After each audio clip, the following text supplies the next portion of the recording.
Hey, there we are. Are we? We're at Amazingly enough, that took less time than usual to start. Oh, welcome to Talking Heads, everyone. Episode 296. Your once weekly live show for the latest in beer and tech news. I'm Jeff. I'm John. Welcome to the show. We are not live from Las Vegas, although that was kind of the plan. Yeah. Instead, we are live from Portland, Oregon, at the nearest tap house we could find to PDX. Yep. It's literally like 5 blocks away. Yeah. I wish I could say this was anyone else's fault but my own, but it's not. This falls squarely on my shoulders. I've had a rough week, and that's my excuse. That's it. You have not been well. I have not been well, right. So we were supposed to be getting on a plane at 2 o'clock this afternoon. I thought 2:30, more on that later. About 2 o'clock this afternoon, heading to Las Vegas. And we were supposed to be broadcasting from Able Baker Brewing, right there on the strip. Oh, we got notification while we were going into the airport too. That they were going to welcome us up with open arms, give us a couple of flights, some T-shirts, Yep. and set us all up. And that was going to be a lot of fun. So I was all pumped. We walked into the terminal, went to check in, and it said, "You can't check into your flight." And I went, "Well, that seems odd." Yeah. So went to the desk and handed the lady my confirmation number, and she started laughing at me. And I went, "What?" And she goes, "Oh yeah, you're way too late to make that." And I went, "It doesn't take off till 2:30. She goes, No, it takes off at 2. That's in 28 minutes from now." Yeah. I should have double checked the flight time. I could have sworn my firstborn dead and back that our flight didn't leave until 2:30. Nope, 2 p.m. on the dot. And we were a little bit late getting through traffic, but I went, we still got an hour. Yeah. Like, we're not going to be able to grab a pint up the end It was of the like terminal. 8 minutes. Right. We're not going to be able to grab a pint in the terminal, but we'll still make the flight. Nope. Nope. So I said, "Well, what about rebooking options?" And then she laughed at me again. Yep. How much money you got? Right. So Portland to Las Vegas, that's an $80 ticket. Like $100 if you're if it's like peak travel season. Like Yeah. CES, I've paid $100 to go to Vegas before. The only bookings they had available today or tomorrow, $750. Yep. And then comes Sunday, what, $50? $52. Yeah. If we waited till Sunday, we could have gotten there for $52. But yeah, there was just no getting to Vegas today. It was not going to happen. But take a bad situation, make it good. Yeah. Instead, we called up our friends here at Level Brewing, and they were more than happy to accommodate us for the evening. If you've seen the show, both of us have had multiple Level beers on the show. Yes. We've always wanted to visit. They are very game tech style oriented. There is a Oregon Trail sign right in front of us that says "Welcome to Level Beer." Yes. It's great. So we are big fans of them. So we took this opportunity to be like, let's come to Level Beer and let's try basically everything they got, even the stuff we've already had. We've got flights. We've got stuff that we're very familiar with, though I've never had it on draft before. We've got some new stuff lined up. And basically, we're just going to catch up from the last couple of weeks. I haven't even had a chance to talk about LTX yet. Yeah. I know you didn't get a chance to go, but I've got a little bit of LTX chat that I wanted to get to. And then I got back from Canada, and then I closed my eyes and opened them again, and it was the next week because I was deathly ill for like a week. So that was a whole thing. Those Canadian viruses really get you. Yeah, no, this one was... I can't even say this one was self-inflicted, but my brain tries to kill itself every once in a while, and it did like no other time I've ever experienced before. Cluster headaches, they're a thing. But anyway, we've come all this way. What are we drinking tonight? We, like you said, shown. We have 2 sample trays, both have different varieties. I think the only thing that we have that's the same is their biggest imperial barrel-aged stout. Yes. Of course, we both had to get that, right? Getting some thumbs up from the crowd here.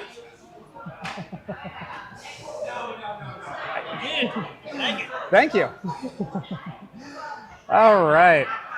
So if you know the show, let us know what you're drinking in the comments below. It doesn't have to be alcoholic or not, but we will give out shout outs early on and cheers and whatnot. Yes. So, John, what are you starting with? You got a number 5 I there. got a number 5, which is, I know it's their sour. Hot Tropic. Hot Tropic. It's a fruited sour with peppers. And I have had that one in can form before. I do remember it being pretty solid. It's solid, but yeah, it's got a lot of jalapeno heat to it.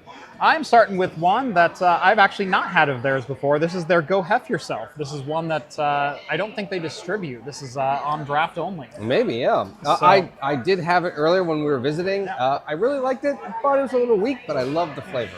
So yeah, 5% German and style Hefeweizen. I will always give those a try. So cheers. Here we go.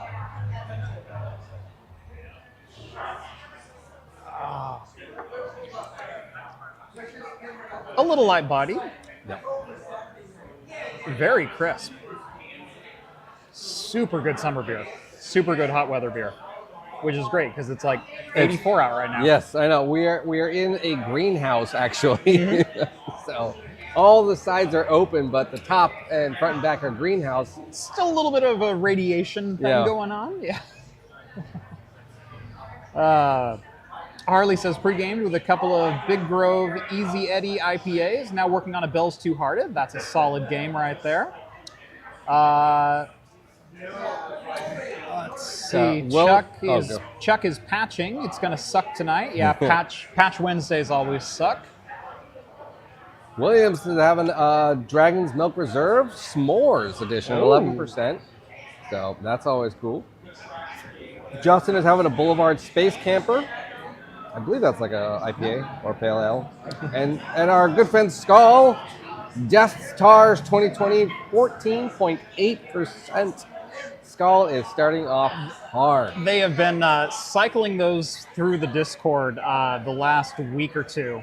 They've been showing up random 6-packs of Death's Tar. Yeah. And showing those off. So nice to see them being opened. Let's see. Vince says he put on pants or put pants on and went out, but only ended up coming home with Mike's strawberry lemonade. Hey, that's what you like. That's what you like. Chuck says, so bad, I am thinking to buy scotch like Jeff with a bad review. That's how I get through the bad ones. Chuck is sometimes you got to even them out with a little bit of scotch. Well, that's how you celebrate the good ones too. That's right. John Jay's having a Galaxy Extra Juicy Bits by WeldWorks Brewing. It's an IPA, Imperial Double New England Hazy, which has a rating of 4.3 out of 5. Yeah. No. That's impressive. Yeah, Juicy Bits, I haven't had the extra, but I've had the Juicy Bits, and that's a good beer. That is a good beer. So, LTX 2023. I decided when I went up there, I even brought a camera and everything else and started shooting some B-roll on the way up. I decided I just wanted to take it all in and not shoot a video. So I was one of the only creators there without like a camera in everyone else's face. And not that there is anything wrong with that. You know, it was actually really cool to see myself on 8mm in Epos Vox's video. He shot his entire thing on a Sony Hi8 camcorder. Which I also had the thought, this might be the first time some of the younger creators have ever been on 8mm before. Or even heard of 8mm. Yeah, but no, basically just, took kind of a family first approach. We took the whole family up there, all 5 of us, the whole crew. Spent the first day walking around the waterfront by the convention center there in Vancouver. Beautiful area. Took in kind of all the sights, walking around downtown and walking down by the water, seeing all the boats. And they had a bunch of actually float planes there. Oh, that's cool. On the water that were taking off. They had a dedicated gas station for them out on the water. So in like 30 minutes time, like 4 or 5 of them would come and go. That's actually pretty cool. That was really neat to take that in. As someone who's not seen a lot of stuff like that before. We had some amazing food while we were there. Trying to think of, for dinner one day, we got this Old Moe's Original, something like that, something Moe's. Mm-hmm. It was this pulled pork barbecue Oh. place that specialized in doing a lot of gluten-free stuff. And so yeah. my family could eat there, which was fantastic. Walked the 8 blocks to go pick up some pulled pork for them. And had a great time. Obviously met so many cool people, so many idols, compatriots, colleagues, whatever you want to call them. Scotty from Strange Parts, Terrence from The Poets, Christopher Yee, Danny from Nerd on a Budget. You've got obviously Linus. I spent probably 20 minutes talking to Yvonne one day. No. Just sitting down, chatting with her. Had some great conversations with Emily Young, You were on a podcast with PC World. I was on a podcast with PC World, and Adam Patrick Murray from PC World and Paul's Hardware. Yeah. Talking about one of my more infamous videos as of late, which I thought was a great conversation. And again, the main reason I made that video was to start having conversations like that. Yeah. Should we be reviewing things in a bubble and only the way that, no offense, that Gamers Nexus says we should be reviewing things, or should we take different approaches? And there's never anything wrong with having more data as a consumer. Yeah. And that was the main point of that video. Why get angry at someone for, number one, coming to a similar conclusion, or coming up with their own methodology, but still having solid, concrete data behind it. Yeah. And at the end, the consumer wins when you have more data. So, again, the amount of vitriol I've received for saying we should have more information to base our decision making on. How dare you? I You don't only understand need opening day reviews with the highest end technology and hardware. That is it. That's all you need, because that's how you're going to buy By it. the way, make sure you talk to the other reviewers first, so and make sure that they either hate it or love it before you base your decision on your own data. There you because go. you need to agree. Yes. You were on a panel too. I was on a panel. I was on a home lab panel with Jeff Geerling and Wendell from Level 1 Techs and Patrick from Serve the Home. Jake was on there. Am I leaving anyone out? I don't think I'm leaving it. I think there was the 5 of us. If I'm leaving anyone out, I'm sorry. But it was, again, kind of a fantastic conversation. Home lab, and you can too. It was, where do you start if you're interested in this field? Why would you get into home labbing if you've been interested in it? And kind of talking about what you can get out of it as both as, an enterprise professional, if you're looking to increase your own skill, or if you're just looking to increase your home footprint and add services at home. What are the different ways you can do that? And kind of went all over the place, but you can only talk about so much in a 40-minute panel of something so broad as. And then you have 5 people on top of that too. So you Right. gotta give, basically you get 5 minutes to say here's my quick opinion. That's Right. it. Yeah. So, yeah, no, it was a fantastic time. I don't know if I mentioned Scotty with Strange Parts. Spent a good long time talking with him. Agnes with Maker's Muse. Obviously, Joel Telling, 3D printing nerd. You got Pooch from Repcord. Spent a whole bunch of time with that gang, with the Maker gang. Had overall just a fantastic time. Yelled at Sarah Dici for stuffing like 7 bags of chips into her duffel. Finally got to meet Barnacles in person, so that was a lot of fun.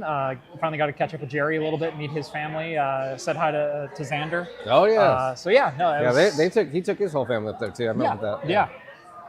No, overall, that was such a cool event. It was half trade show, half fan meetup, and the creators that I met up with were just as anxious to meet all the other creators as everyone else was. Did you get people going up to you and be like, "Oh, Jeff from Crowd Computing"? A surprising number, yes. Sign my server rack. I did sign a couple laptops. I apologize on the valuation of those afterwards, but yeah, no, I did sign a couple laptops. I signed a couple Steam Decks. Someone had a transparent Steam Deck shell that they were having us sign the inside of, so they could put it back together and then have the signatures show through the backside. Yeah, so it wouldn't rub off. Yeah, that's cool. So that was really cool. I am on one of those.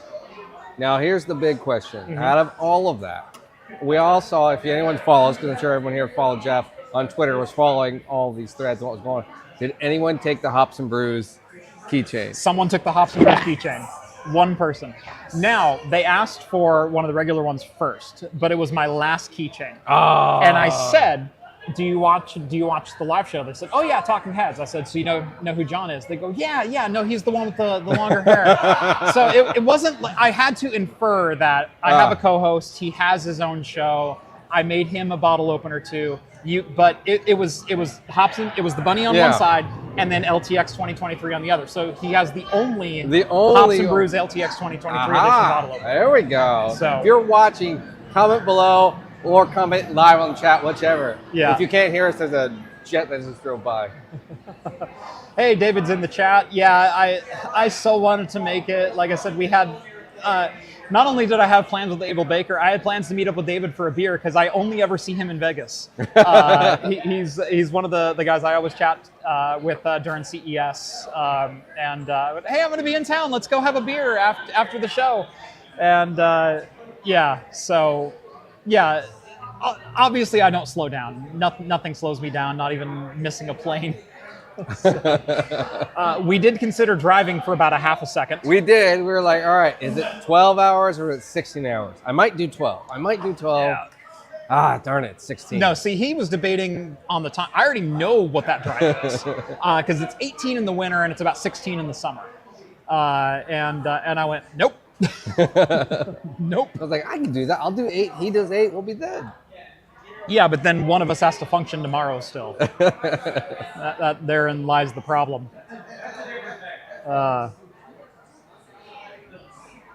It's all the LTX videos I watched was Adam's interviews. Holy crap, the dude did like 13 hours of interviews in 2 days. Like, I didn't see those. He did a marathon podcast where I think on Saturday, he started at 10 in the morning and went till 5. So he did 7 hours straight, and then I think he did 5 hours the next day. Oh man. Yeah, he did like 1 to 6 the next day or something like that. Like it was. Paul and I were his last show on Saturday, and Paul started off by saying, "Can we get Adam a water, maybe a towel? Yeah. You know, fan him off a little bit." Like holy crap! I saw yours. I didn't see everything else he did. Yeah. Did you guys ever get the? Who is it? I skimmed most of it. Did you ever get your $20 and pay someone with beer? I did not get a beer. Oh. Nope. Adam did buy me a beer that night, though. So I did eventually get my beer. I need to have a beer with Paul. Like he and I have met up a couple of times at events like that, but I've never been able to like, hey, I just want to have a pint. So yes, let's just not talk shop. Let's just talk. So yeah, let's just top. So the next morning I was out front of the convention center. I brought my kids in early and we walked through and we did all the games and whatnot when none of the people were there because I'm a creator. I have that kind of power. Yeah. Paul was walking in with his family, and so we stopped and talked for like 5 minutes and just caught up and met Hannah Hardware and Paul's wife and whatnot. And so that was a lot of fun. But I've never been able to just like sit down and not talk shop with Paul. Yes. I kind of want that time. I want that time with a lot of creators. That was one of the really nice things is going out to dinner and getting to know some of these people. Well, yeah, that's the thing. Most of the time when you're at a convention like that, you use, I like this video. I really appreciate this of yours. Oh, what are you shooting on today? Yeah, exactly. Yeah. And it's not, hey, let's just BS like you would like a backyard barbecue or someone's house at a restaurant at a bar top or whatever. Yeah. Of just, hey, I have a funny story that has nothing to do with YouTube or any of my other content I make. Right. Yeah, no, that's when you really get to know someone. So yeah. That was a lot of fun. The whole event was a blast. If you ever get a chance to attend, I don't know why I'm pointing there, the camera's up here, if you ever get a chance to attend LCX, I cannot recommend it enough. This was so much fun as a creator, as an attendee. as someone just tangentially within the industry, the amount of hype in that building and the level of energy was just infectious. And I don't know if it's because it's like the first big post-pandemic thing I've been to, or if it was just that cool. But it was somewhere in that level. Yeah, well, you were supposed to go to it just before, I was like supposed 2019. No, I didn't get an invite for 2019. They only invited a couple people in 2019. So I think Scotty, Epos Vox, and Wendell, and then maybe one or two other people got invites. It was very, very small, very informal. This time they had, I think, 85 creators. Jeez. And they had somewhere upwards of like 6,000 people, 6,000 attendees. I think the final count was like 6,300 through the door, both days. So this time there were like official meet and greets and panels and talks and interviews and things like that. So again, I don't know if it was just because it's like I can finally relax and enjoy, an event again. Yeah. Or if it was just really that cool. I'm leaning towards it was just really that cool. Well, it sounds like it was just that cool too, because like you were part of it. It's not like you went as, oh, I'm a creator, but I wasn't invited, so I'm a fan technically still. I think I would have had the same feeling because I had the same feeling walking around not getting recognized. Well, going in there, did you know you were going to do that podcast and that panel? I did. Okay. Yeah. Okay. Yeah, I had one on one day and one on the other. But you knew ahead of time even before going in? Oh. Yeah. No, I knew ahead of time. That was scheduled weeks in advance. Okay. Both of those were. There were times that I got recognized, and I had briefly like lines forming in the middle of the arena for like, only 2 or 3 people deep, but for me, and that was weird. Yeah. It's like, you actually recognize me? Right. Yeah. I'm just some guy. Ruler of the planet, Omicron. Bow before me. Yeah. But so that was a little weird. But at the same time, most of the time, probably 80% of the people who attended, if not more, don't know who I am. And so I could just kind of walk through the crowd and see the sights and check out what was going on. And the hype was still really very much there. That's cool. Beer number 2. What do we got today? This is the Game On IPA. Ooh, this is the one with Mario on the cover. Sorry, not Mario, not Jumpman. Yeah. So this is the one of level 1-1. I remember this one. So this is Skyward Strike. This is the Skyward Sword, Zelda. Yeah, the Zelda theme one. Very hop aromatic. Smells delicious. It's good. I've had this one a lot. This one, it's better on draft. It is different on draft. This one's hitting me. So this is a Northwest IPA. Yep. This is their Northwest Pale. Obviously very hop forward, very. It's called one of my Hef impressions. I don't know if I can do very good impressions, but I can. Very crisp, very drinkable, phenomenal summer German beer. A lot of Hefs, they tend to get a little bit heavy after a while. This one was super light-bodied. The banana on this one is over the top. Yes, it's very good. A lot of really good esters. Yeah, and I mean over the top in the best possible. Well, here in the Northwest, we're so used to the Widmer Hef. Yeah. The American Hef. Yeah. Where it's Heath, yeah, as it's supposed to be called, whatever. Where you have to put in a half a lemon in it just to be like flavorful. Super weedy, and that's about it. The yeast isn't really there. This is yeast forward. My only complaint was the body was a little I wish it was a little more thick, and it didn't seem like it was wheat. It was more like water treatment. Yeah. Like it needed to be a harder water. I actually didn't get that. I liked it the way it was. I liked it as a little bit of a lighter Hef, lighter profile. Profile. So this is the Game On Northwest IPA. Again, this one you can get in cans all over Portland. Totally not copyright strikeable cans. Nope. This one on draft hits a lot different. So obviously, being a Northwest IPA, it's very very hop forward. On draft, you get a little bit more of that resin and whatnot. If I may be so bold, this goes a step beyond that Northwest IPA, almost to like the Dr. Lapalooan, Oh yeah. where it's that kind of like almost sticky, Oh resiny IPA. Okay. Yeah, John just shared a picture of the can art for Game On IPA on the Discord. Oh, it's totally not Mario. Yeah.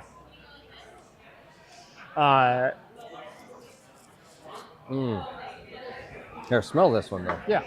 So that's the level up, or the Skyward Sword. Do you mind? Yep, go ahead.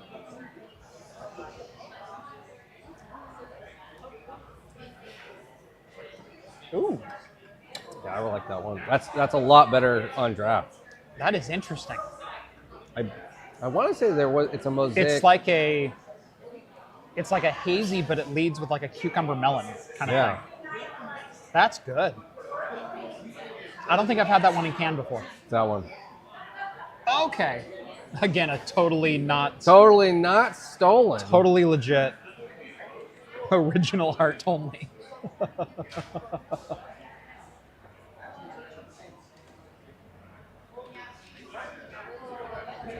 Oh.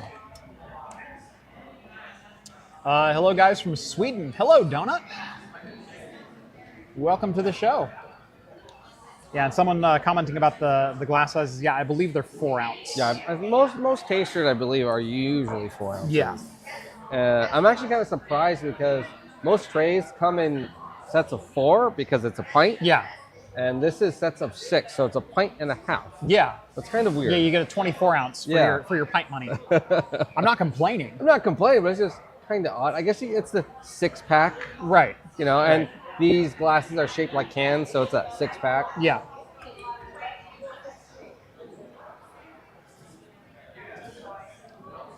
Yeah, Louis Rossman recognized every few feet. I was one of the people who recognized Louis. He had no idea who I was. So oh, hey, Louis. And he turned around and goes, yes. And I said, hey, Jeff from Captain Commuting. I'm a really big fan. Really liked your channel for a long time. He goes, thank you. Bye. You had nothing to say. Yeah. Never heard of you. Yeah. Well, guess what? You're going to be on the next thumbnail. Right.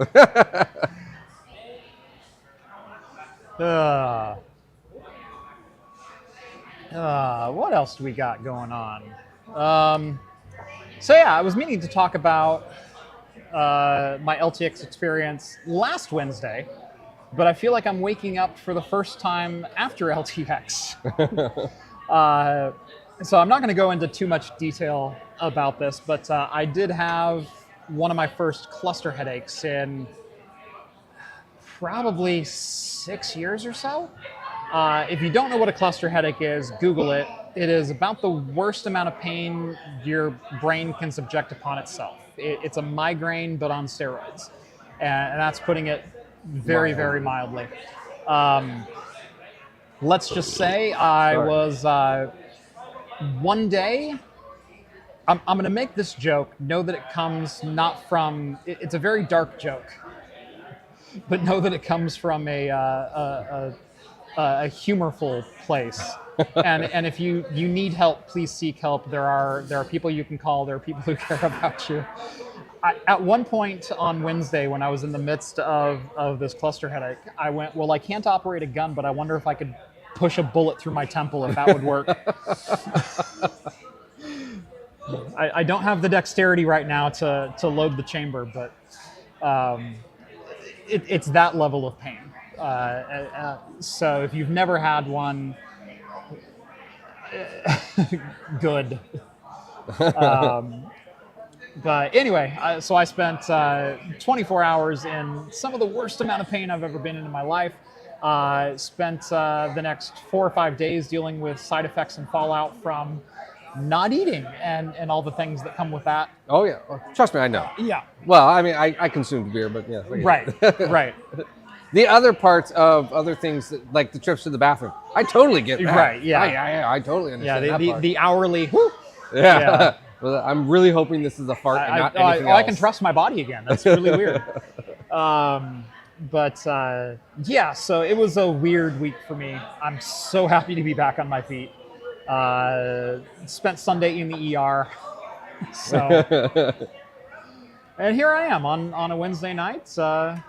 You know, we got a crowd forming now. Yeah.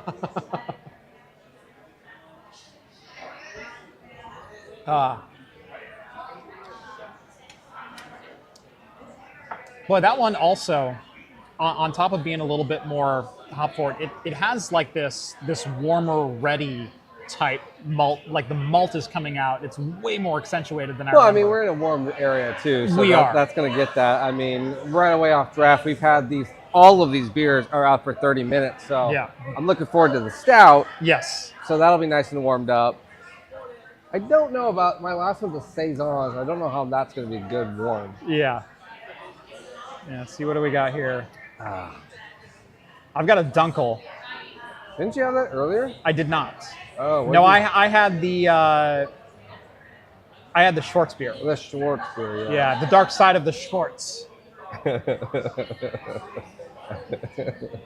Yes. I don't think that one is in Canada. I think that one's draft only. Yeah, I think it's draft only as well. I think most of their straight up German inspired ones are draft only.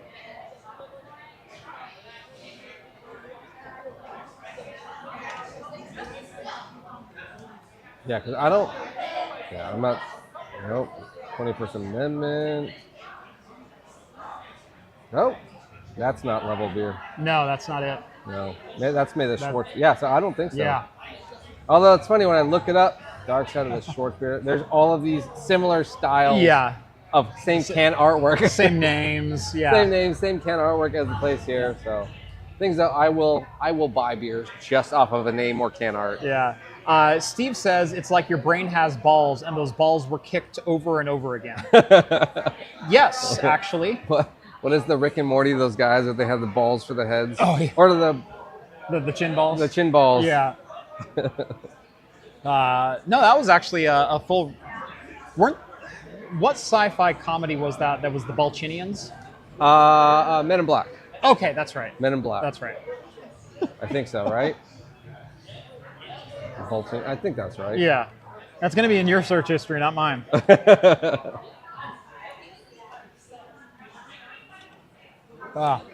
Yeah, the malt is so much better on that one now. Yeah, Men in Black. Okay. Yeah, Balchinians.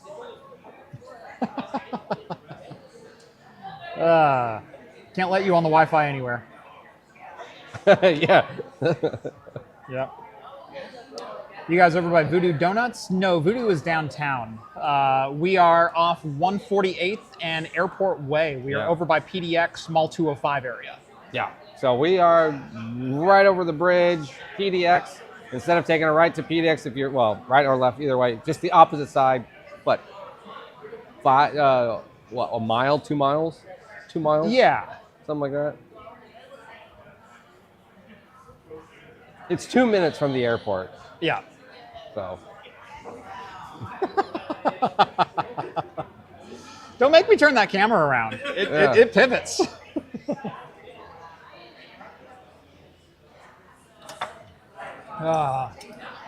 Like I said, we've got our own little fan club forming here. All right.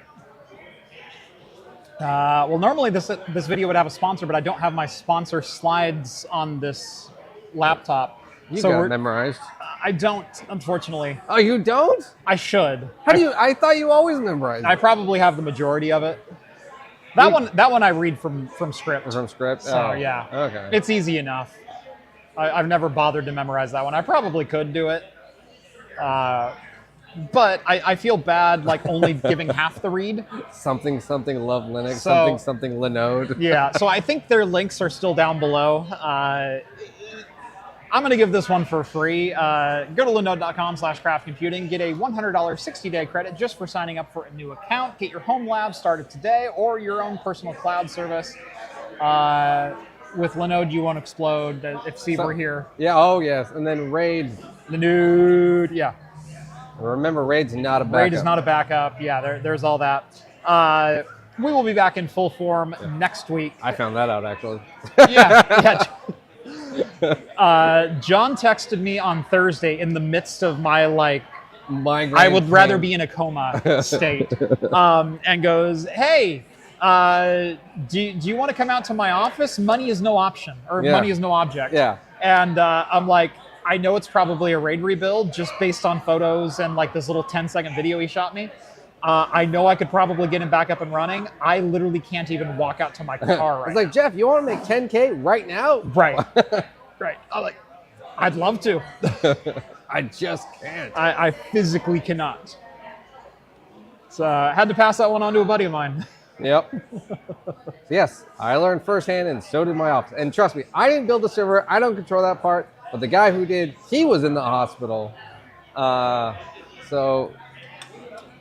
anyways, to say, we're going to go away from the Raid and actually get an actual proper server backup. Yes. A backup server.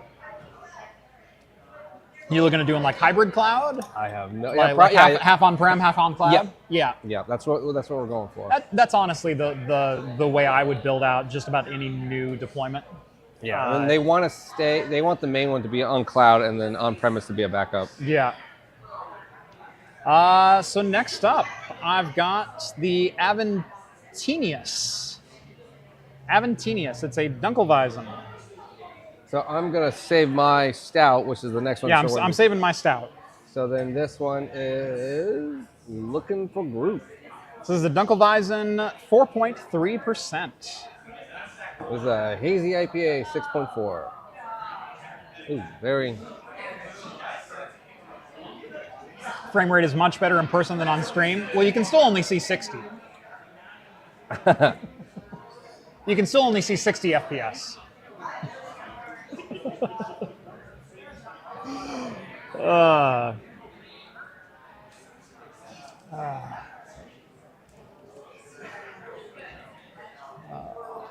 Did I miss a comment? No, I don't think I did. Okay. Cool. Look out. Yeah, yours. Is it? Yeah, yours looks thick. So yeah, what did you get? He got the same as mine. Okay. But look at the color difference. Yeah. I'm betting that's the bottom of the keg. All that hot resin. It might be. Yeah. Well, it's twice as thick. That's true. You're looking through 3 times as much glass. Yeah. It's very resiny. Yeah. It's that. I think I would probably only want this much. It's one of those IPAs that coats you and kind of gives you that acid burn. It's good, but smaller quantities. I would like to have, so this is their Dunkelweizen, 4.3%. I would definitely like to have this one a little bit colder. Now, that's my fault. I left it. Same with mine. I let it sit for 30 minutes. I'm not going to hold that against it. But I think if this was colder, this would be super refreshing. It's got that kind of a feel to it. Flavor-wise, it's not making me think a whole lot. Like it's standard German lager. Just is. And I kind of like that sometimes. Yeah, I mean, that's kind of what, pale ale, or not pale, lagers basically work. Right. It's like, I just want something to drink. I always lean more toward the paler end side. I like crisp pales versus crisp lagers. That's just me. Anyway, we do have some news to get to. Yes, we do. I'm not going to throw up any slides here because that I feel would get awkward on my 10-inch laptop. But Valve is starting to sell refurbished Steam Decks for $130 off the retail price, which means a starting price of just $299. That's not bad. Now that is the base model. It's a base model with the 64 gigs of eMMC, but still expandable via micro SD, or you can add your own SSD to it if you'd like as well. Yep. But a lot of the more recent handhelds, they've been trending down in price, and especially some of the last generation 6800U devices, they were starting to kind of crowd that mid-level and upper-level Steam Deck price point at, the $500 and $600. Yeah. And I'm sorry, as good as the Steam Deck is, as fantastic as the hardware is, it still doesn't hold a candle to some of the latest handheld hardware that's out there. So you've got the 6800U Ryzen chip with the 8-core 16-thread and the 680M graphics on it. You've got the 7840U with the 780M graphics with all 12 compute units of RDNA 3. As good as the Steam Deck is, it's not bad. And so at the upper price points, at the 550 and the 649, man, it was looking a little long in the tooth. Yeah. I like this move. I like this move to get the entry level of the Steam Deck down to $299, throw a micro SD card into it. That's a hell of a gaming handheld. Remember last year, I think it was Ambernick released the Win 600 at $299, and it was an abysmal handheld. Yeah. It couldn't even run like full speed GameCube emulation. It was sad. It was just a sad little handheld. At $299, the Steam Deck all of a sudden makes a lot of sense at that price point. Yeah, I mean, it's basically, it is now the exact same price as, your home video game system. Your Nintendo Switch, and that's the base model, not the OLED. Your basic version of your Xbox. What are we on? One now? I don't remember. Series S, Series X. Whatever, yeah. Series S, $299. So you're bringing it back down. So now that's the nice part, like you're saying, it is this nice consumer price point. When these first came out, it was like, oh, this is cool. I don't know if I want to pay $500 for this handheld item just to play my video games on. And but now it is, if you buy one of these, and again, the expansion pack, you're talking, because space is so cheap.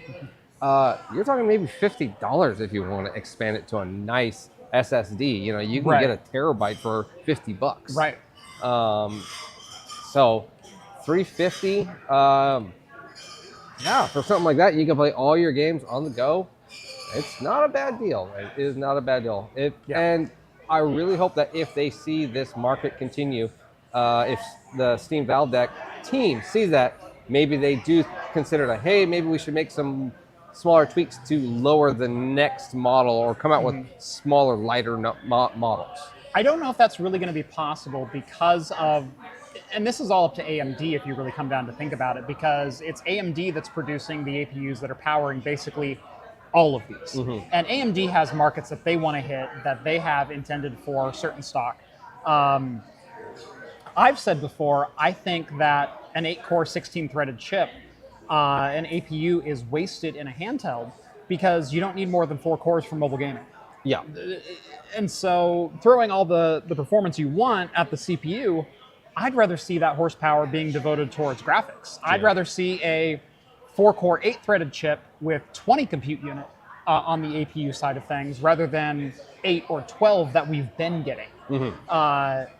And something like that, I think, is a much higher value proposition for gamers. But you're also going to start talking about potentially cannibalizing entry-level PC gaming costs at that point, because you're going to start encroaching pretty quickly on RTX 4060 or RTX 3050 level graphics, which is in that $300 space. Yeah, well, also you also then use your screen too. The visual, because if you're putting up that much graphics and then your screen, if they're giving you an LED screen, at really crappy hertz. I don't remember what the hertz of the Steam Deck was. It's 60 hertz. Okay. I'll counter though.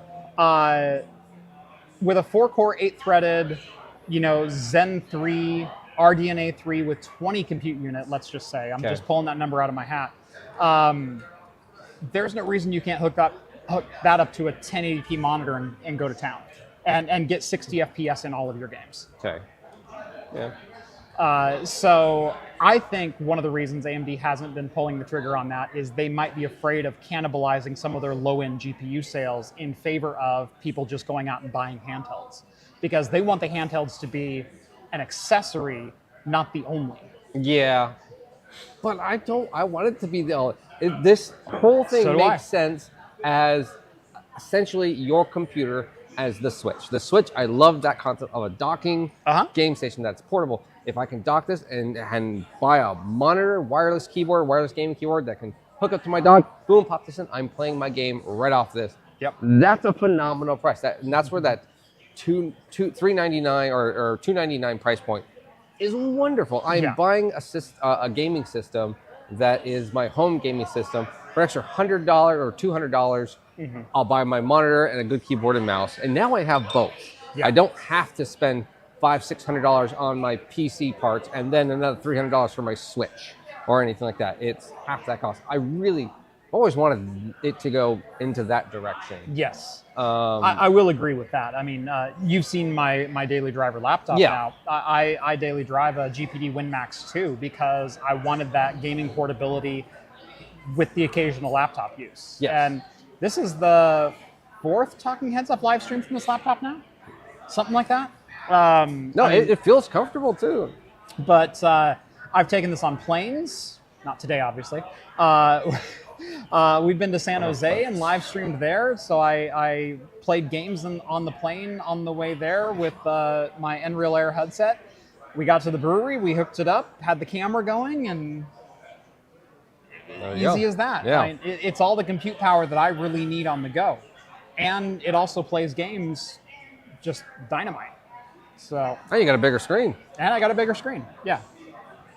I also paid for it. This was not cheap. But that's the problem is we're wanting it, that combination. You want that half. Yeah. Unfortunately, the Valve when it first came out was like, oh, this is good. Also, if I remember, it's pretty big. It is, yeah. It says 7-inch screen. It's not until you hold it that you feel how large the Steam Deck actually is. Kind of like the old Game Gear. Actually, in much respects, yes. Yeah. Wasn't it like a 4-inch screen? I think it might have even been a 3.5. Yeah, or what? Like The 8 double A's? 6 double A's. 3.2 inch. Even worse. The Game Gear had a 3.2 inch LCD screen.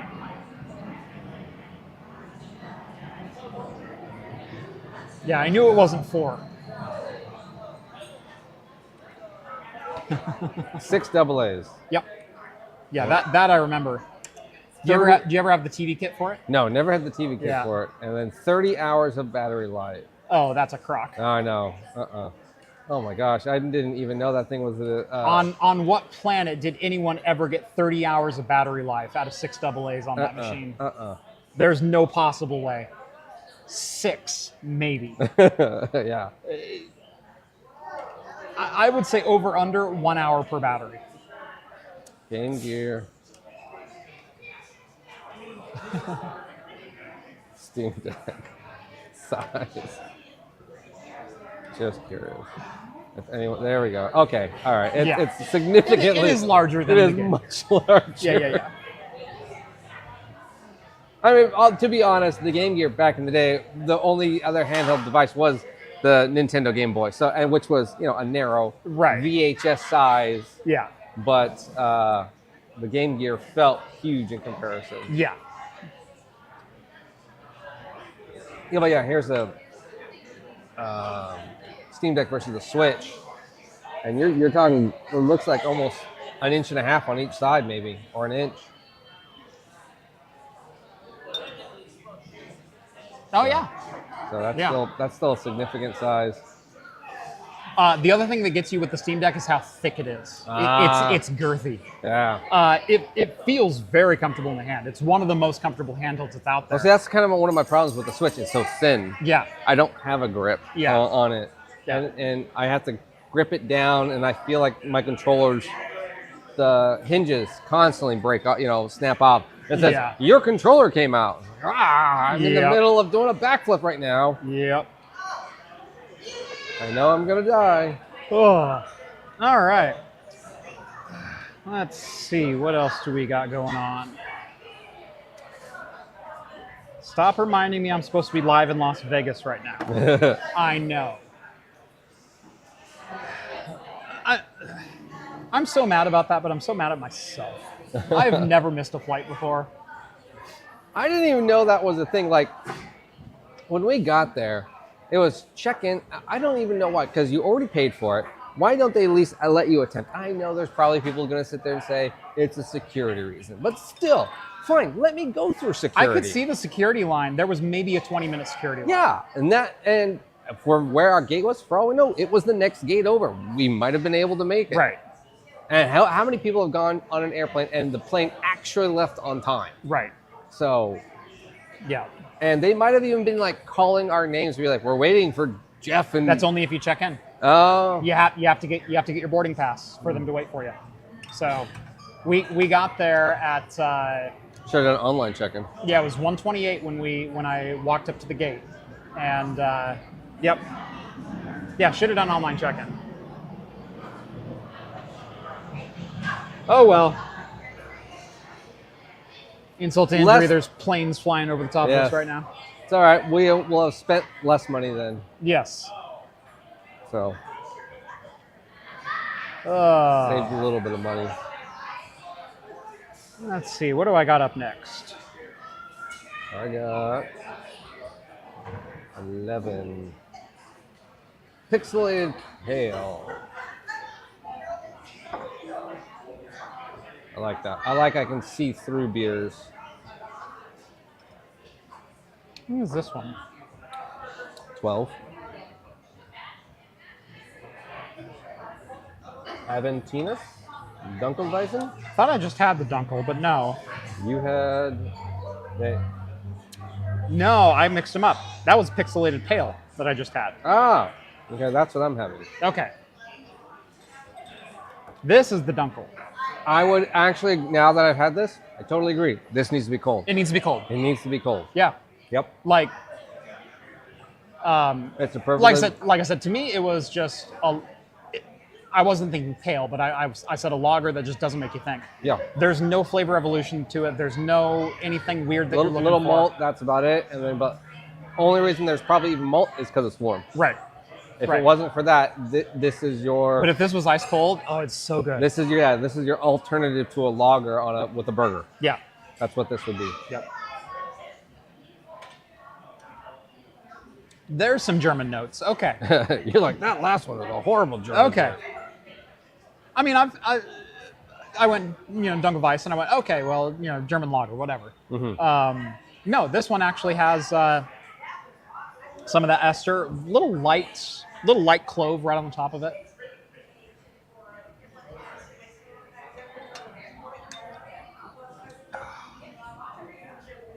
So no DEF CON for Jeff? Nope.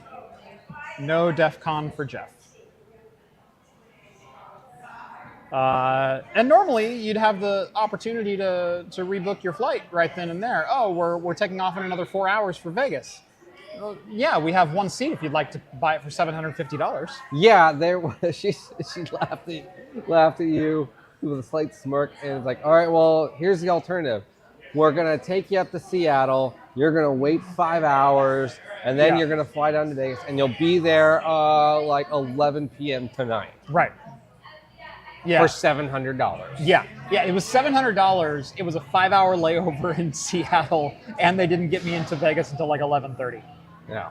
It was like, okay. If that was $100, okay, that's one thing. Like, that's just time. Right. That's $100 and my time. Yeah. Cool. Okay, I'll do that. That's I'll eat my mistake for $100. I will not eat it for $700. There's good restaurants in SeaTac. I've been there before. Yeah. Like, It's fine. I'll find something. We would have done the live stream from the Seattle airport. Right, there you go. But no, for $750, no.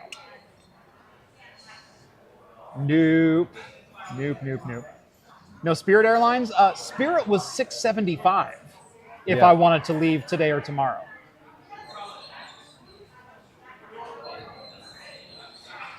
So, Yeah, we looked at all options.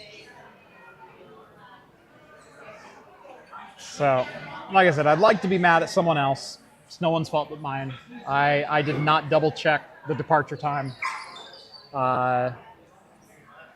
And normally I give myself a lot more time to get through security. Like I like getting through security and then sitting down for an hour and having a pint. Well, yeah, that was kind of our whole thing. We were gonna like, oh, let's sit down, let's go, because there's what 2 or 3 breweries in the. I usually hit Hub, Hopworks Urban Brewery. Yeah. Yeah. And did the Deschutes there close down? I don't remember. I don't remember if Deschutes is still open.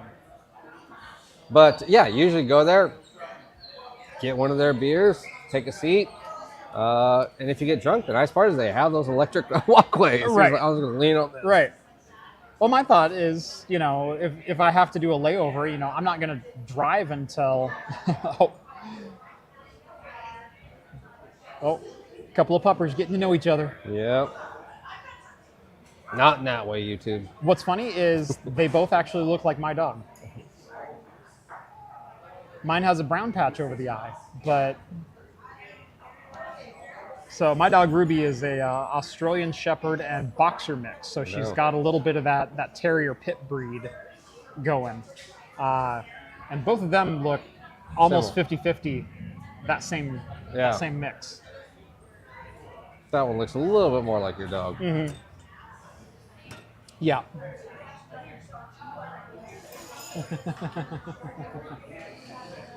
Couple of cuties. All right.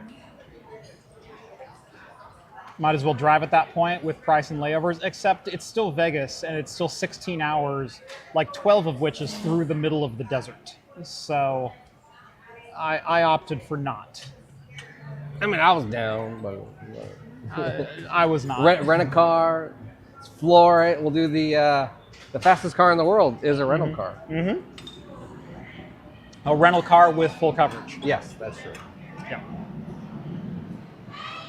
We'll put it on the craft computing account. It's fine. Actually, what's really funny is Vegas and I have a history with rental cars.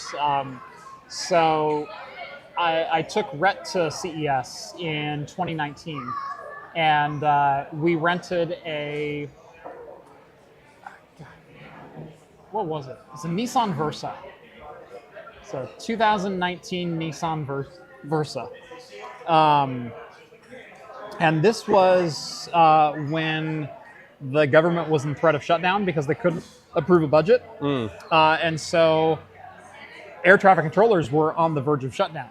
And in fact, McCarran was going to be one of the airports that stopped working. They were like, nope, we're going to walk. If we don't have a budget, we're walking. And so it's like, you're going to strand everyone from Silicon Valley in Las Vegas. Get ready to get hacked. Right. Well, this was CES, so this is not the hackers. This was like the CEOs of these companies. Oh, yeah, in Las Las Vegas. too. Like, you're going to strand the CEOs of these companies in Las Vegas during CES. And Rhett and I were like, well, we need a plan to get home. Like, our hotel only lasts so long, and I'm not paying, off-rate prices for it. And so we're like, well, I can always extend the rental and drop it off in Oregon. And so tell you what, we'll review the rental car on the way home. And so the whole week we were talking about ways to review the 2019 Nissan Versa with room and a half for 2.2 people. Looking up all the Top Gear notes you could do. Like, yes, all right, let's do this. We were totally going to do a full Top Gear, like get out of the car, walk around, kick the tires, kind of thing. Hear that CVT just spring into action. You be in there and Rhett has to run next to it. Which one's faster? Get the Mario Kart. Bum, bum, bum. Yeah. So yeah, we were looking at if push comes to shove, let's just review the rental car and drive back to Oregon.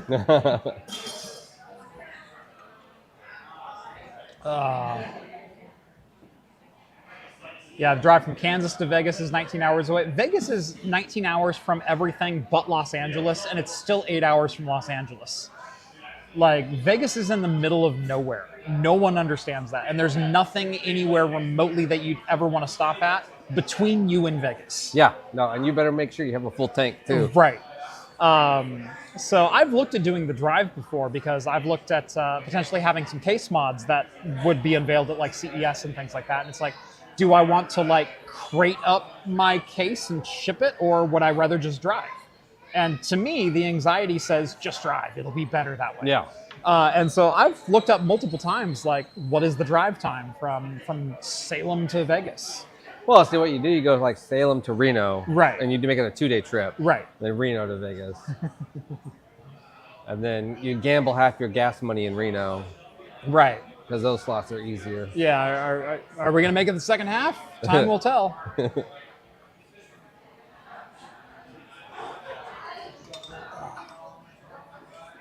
We have some beer news if you want to talk about some beer news. Sure. Actually, this one got me really excited. We usually do talk about this every year. If you're part of the Discord, you'll already know what this is, but even in the Discord, it is still talked about.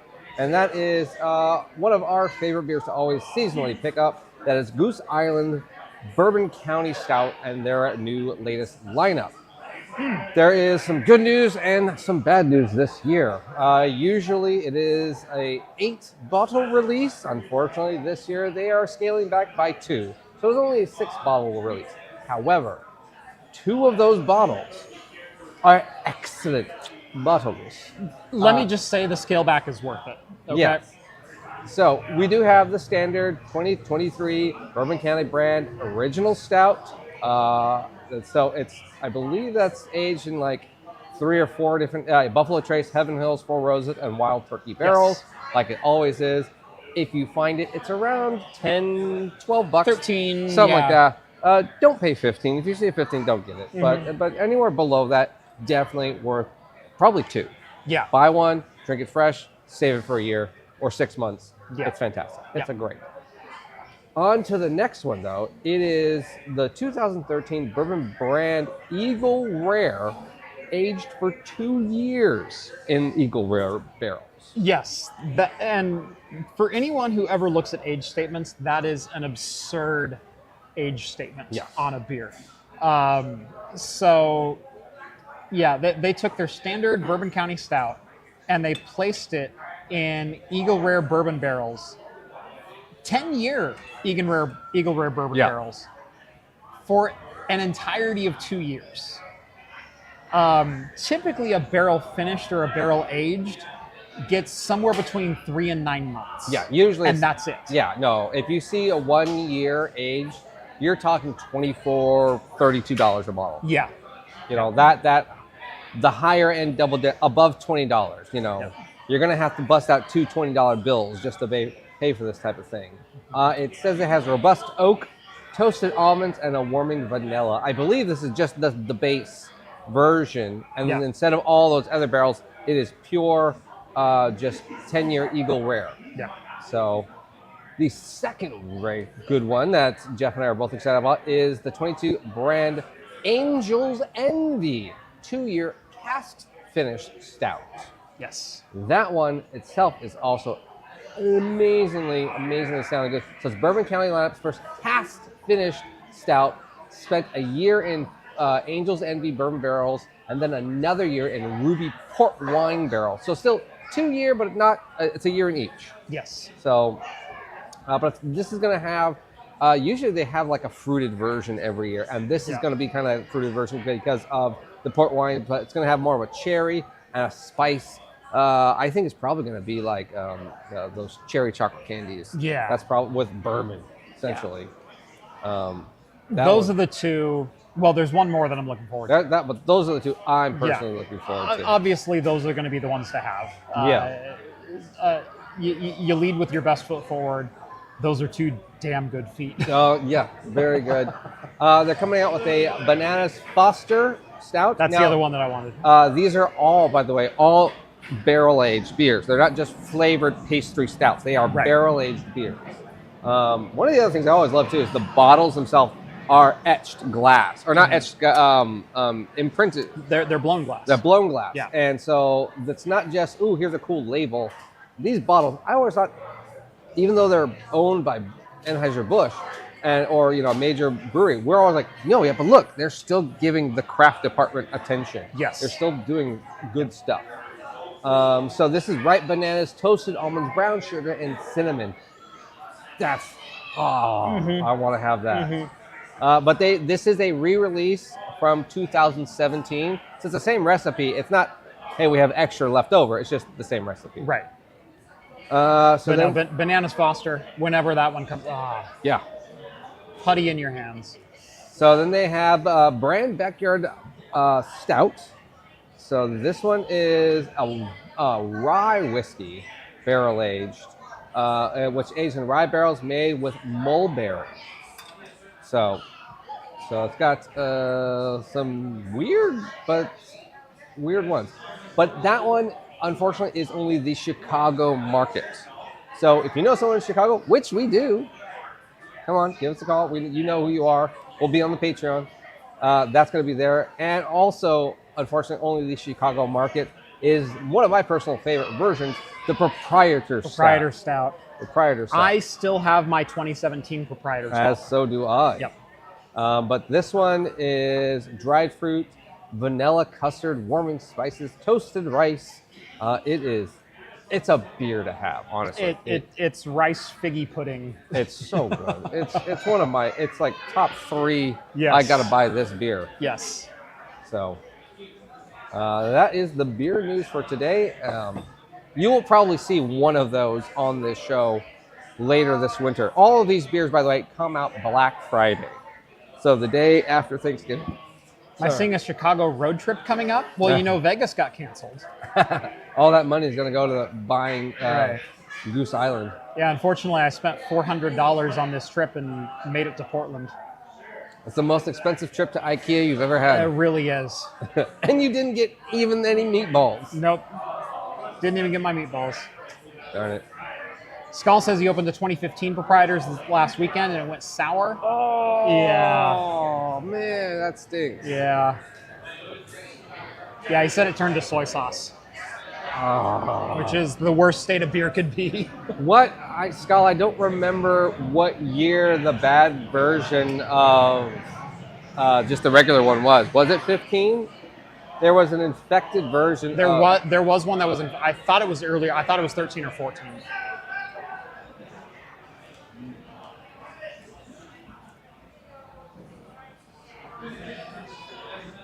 Yeah. No. 2015. 2015. So it might be. You might have got literally one in the bad batch, Yeah. Skull. So could have been it. Yeah, I thought it was a couple years earlier than that, but no, the 2015 were the infected ones. So hopefully that might mean there's hope for my 2017.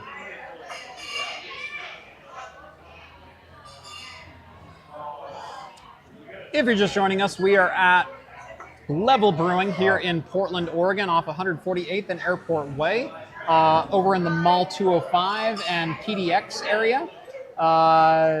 If you're in the area, stop by. We'll be here till about 8 o'clock having beers because... It's only 5 hours. Okay.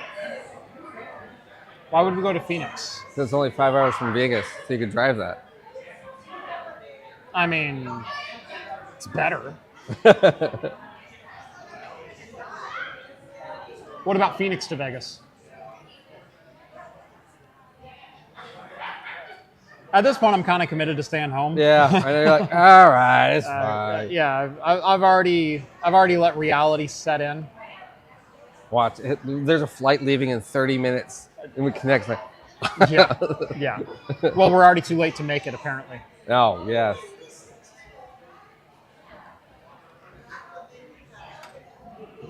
And look, I know airport staff works hard, but Come on. when I can see that the security line is not 40 minutes long, and Alaska's hub is not that big in PDX, like, I could have made it. Yeah. Especially because we weren't checking any bags. No. I didn't need anything other than what I had on me.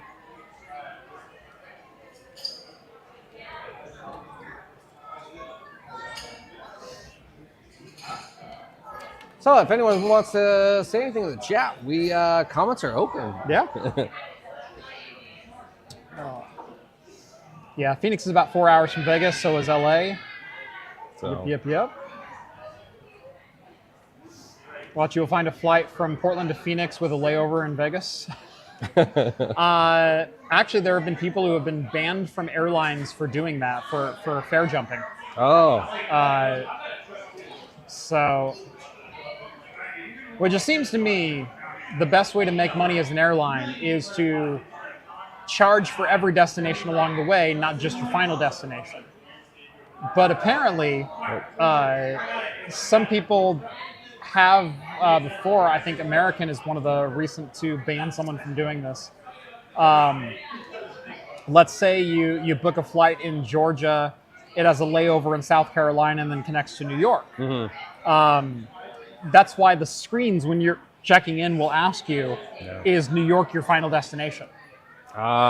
Because if you're trying to fare jump on them, if you got a lower price to go to the New York ticket than you did to the South Carolina ticket, gotcha. there's whole contracts and terminal fees and everything that apparently balled in. I'm not defending big airlines. Screw big airlines. Yeah.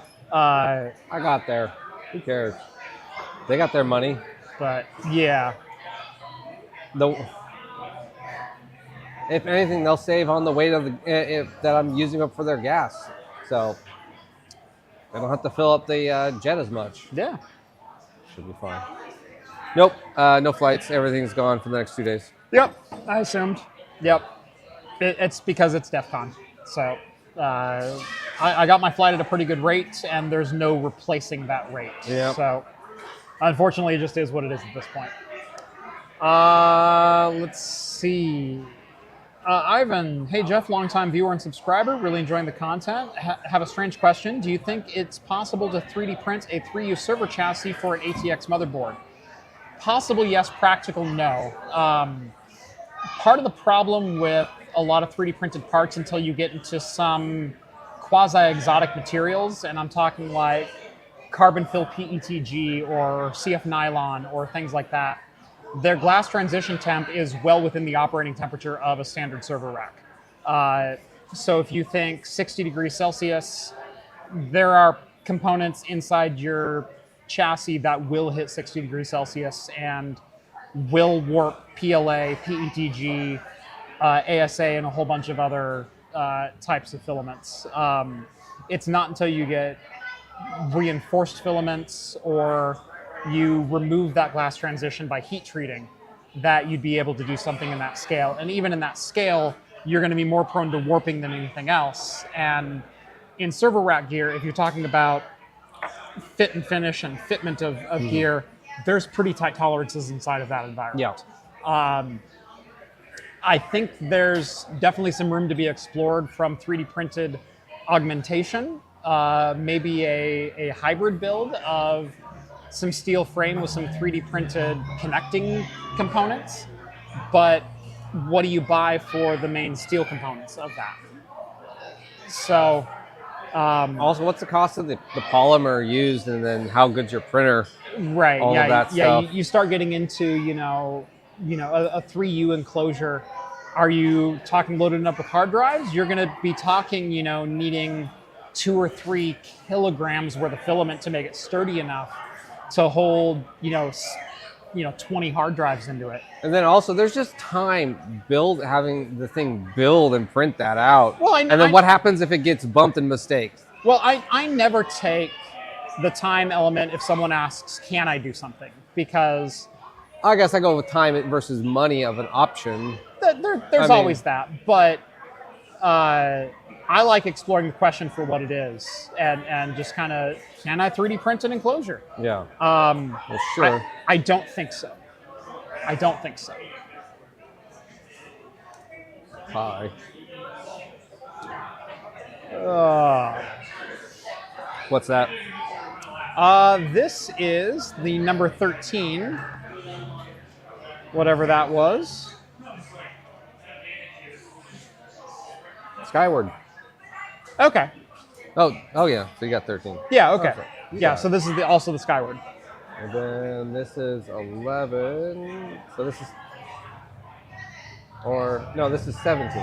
Strangely enough, a lighter color than both yours and Right? and his. Yeah. Yeah. This is the saison. This is actually a good saison. This is the Ready Player One. I actually kind of like this. Nice. It's very light. It's 4.5%. If you're looking for that spicy, yeasty ester notes of a saison, but very light farmhouse for summer, Nice. again, would be much better ice cold. So.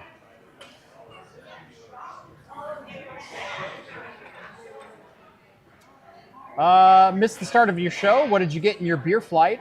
We've been kind of going through one at a time, but I think it's as good a time as any to recap. We are here at Level Brewing in Portland, Oregon, off 148th and Airport Way.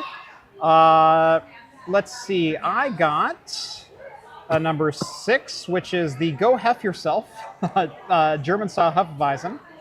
I got the Game On Northwest IPA, which was very solid and surprisingly malty.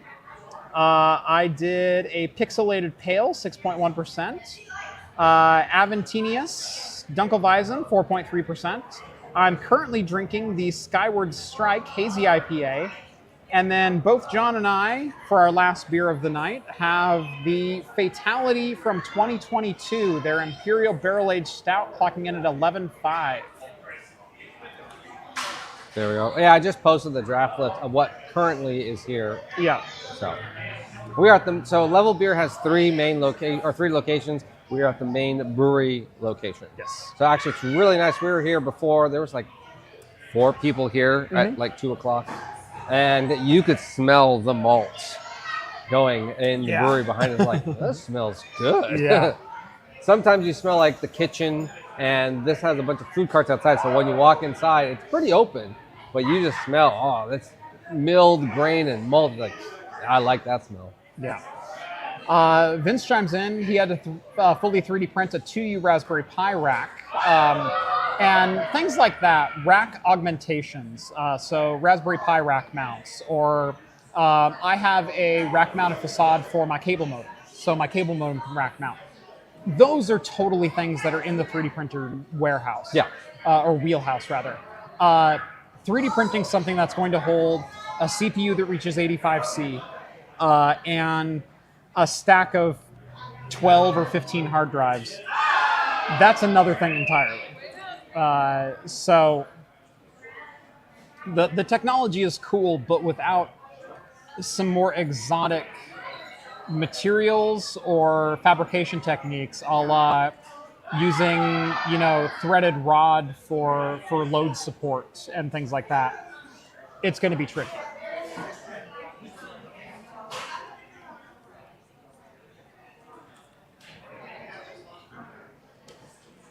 Ooh. Excuse me. Jack asked, he tried a ice wine beer. I don't know if I've ever seen a wine beer, but I think he's just talking ice wine in Canada. I want to know what our thoughts on something like that would be. I've had some ice wine before. I haven't had ice wine. I've had ice cider and iced beer, not wine. Yeah. But I looked up, they're all the same thing, Yeah. and it's just super sweet, but high ABV. It's freeze distilled, essentially. Freeze distilled spirits. Stop taunting me. I know. Obviously, it's one way to increase the ABV of something without.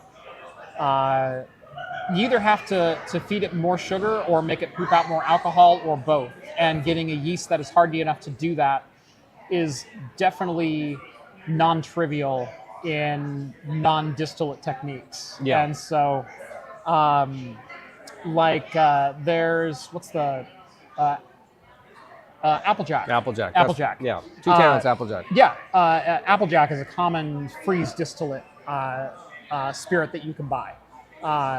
Yeah, 20, I think it's like 20%, something like that, or 18, 19%. It's because they sell at grocery stores, so it's got to be under 20. Yeah. So, but it's pretty high up there. Yeah.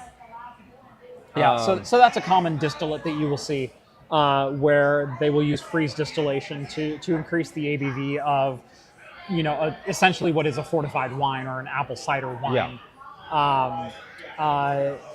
It's definitely a solid process. I think it's underused. I would like to see it used more, but in the U.S. at least, the ATF is so hard on how an alcohol was produced and what constitutes what type of alcohol. It makes it hard to experiment with different ventures. So if you want to make a wine and then freeze distill it, those are two very different ventures. You're not going to be able to cross those both and make sure you're crossing all the, checking all the boxes for the ATF. Each state, there's different regulations on top of that too. Also, you waste a lot of product freeze distilling because whatever it is, it's a larger investment, and so when you sell that bottle, it's double, triple the markup of anything else, and even just R&Ding that's time and a lot more money than something that would sell like just my regular wine, just my regular beer. So it's hard to do that. And even distilling, you're like, well, I can distill the alcohol out, but it's probably going to be pretty good because straight up distilling is a lot easier than ice distilling. And you need an industrial freezer for certain ABV levels, and not everyone has that for large batches, all that equipment. And like you said, it's not very common, but it is fun to see. When you do see it, I do wish, I agree with you, it was more utilized. And again, part of it is the regulation around it, where you're either a spirit or a wine or a beer, or a fermented beverage, and there's not a lot of wiggle room outside of that or in between those. So wine, you can do pretty much whatever you want, as long as your product comes from crushing grapes and then fermenting the juice of that. Distillation, you can do just about whatever you want, although the regulations are slightly higher as far as checks and balances during the aging process to make sure you're actually producing what you say you're producing, you're evaporating what you say you're evaporating. Those get a little bit more lengthy, but if you want to make a mash and then distill it down, there's nothing saying you can't. The problem is there's a lot saying that you can't ferment something into a beer and then freeze distill it, or make a wine and then put it in a still. There's not a lot of crossover when it comes to those types of processes. Who is it? BC Camera said a buddy of his owns a meadery, and he can't even brew a beer because of the laws inside of his meadery, just the alcohol laws. Exactly. Because meadery is a very specific form of fermentation. Honey, water. That's it. And so there are regulations written around meadery specifically, as well as cidery specifically. We have a friend who runs a cidery that they cannot make beer there. Because if they do like a graph, which is a collab of beer and cider, they have to do it. They have to make their cidery there, bring it to the brewery. The brewery then brews the beer there, and then the brewery can add it. But the cidery can't add it. Correct. And that's like, what? Exactly. Because someone's license prohibits something. Right. So there's a lot of that. Like I said, cross processing is where you get really difficult, and where I'd love to see more experimentation because there's so much fertile ground there. Well, that's the really big bad part though too, is a lot of home brewers can do whatever they want because 5 gallons of 5 gallons, you can do that of anything. Right. Maybe not distilling, but certain places. You can't distill it. I can't distill it. We can't distill in Oregon, but we can do everything else. We can do freeze distilling, which I've done. I did a video on it. But people then get, I'll make this cross-pollination thing, and it's so good, all my friends do it. And then you go and look up the laws. You can't do that in mass. You can't go and open up a brewery and focuses on that. And if you find a way, it's probably a huge headache to have multiple licenses, and you got to pay for this, and there's regulations of certain equipment has to be separated somewhere else, and you're like, it is so not worth it. So.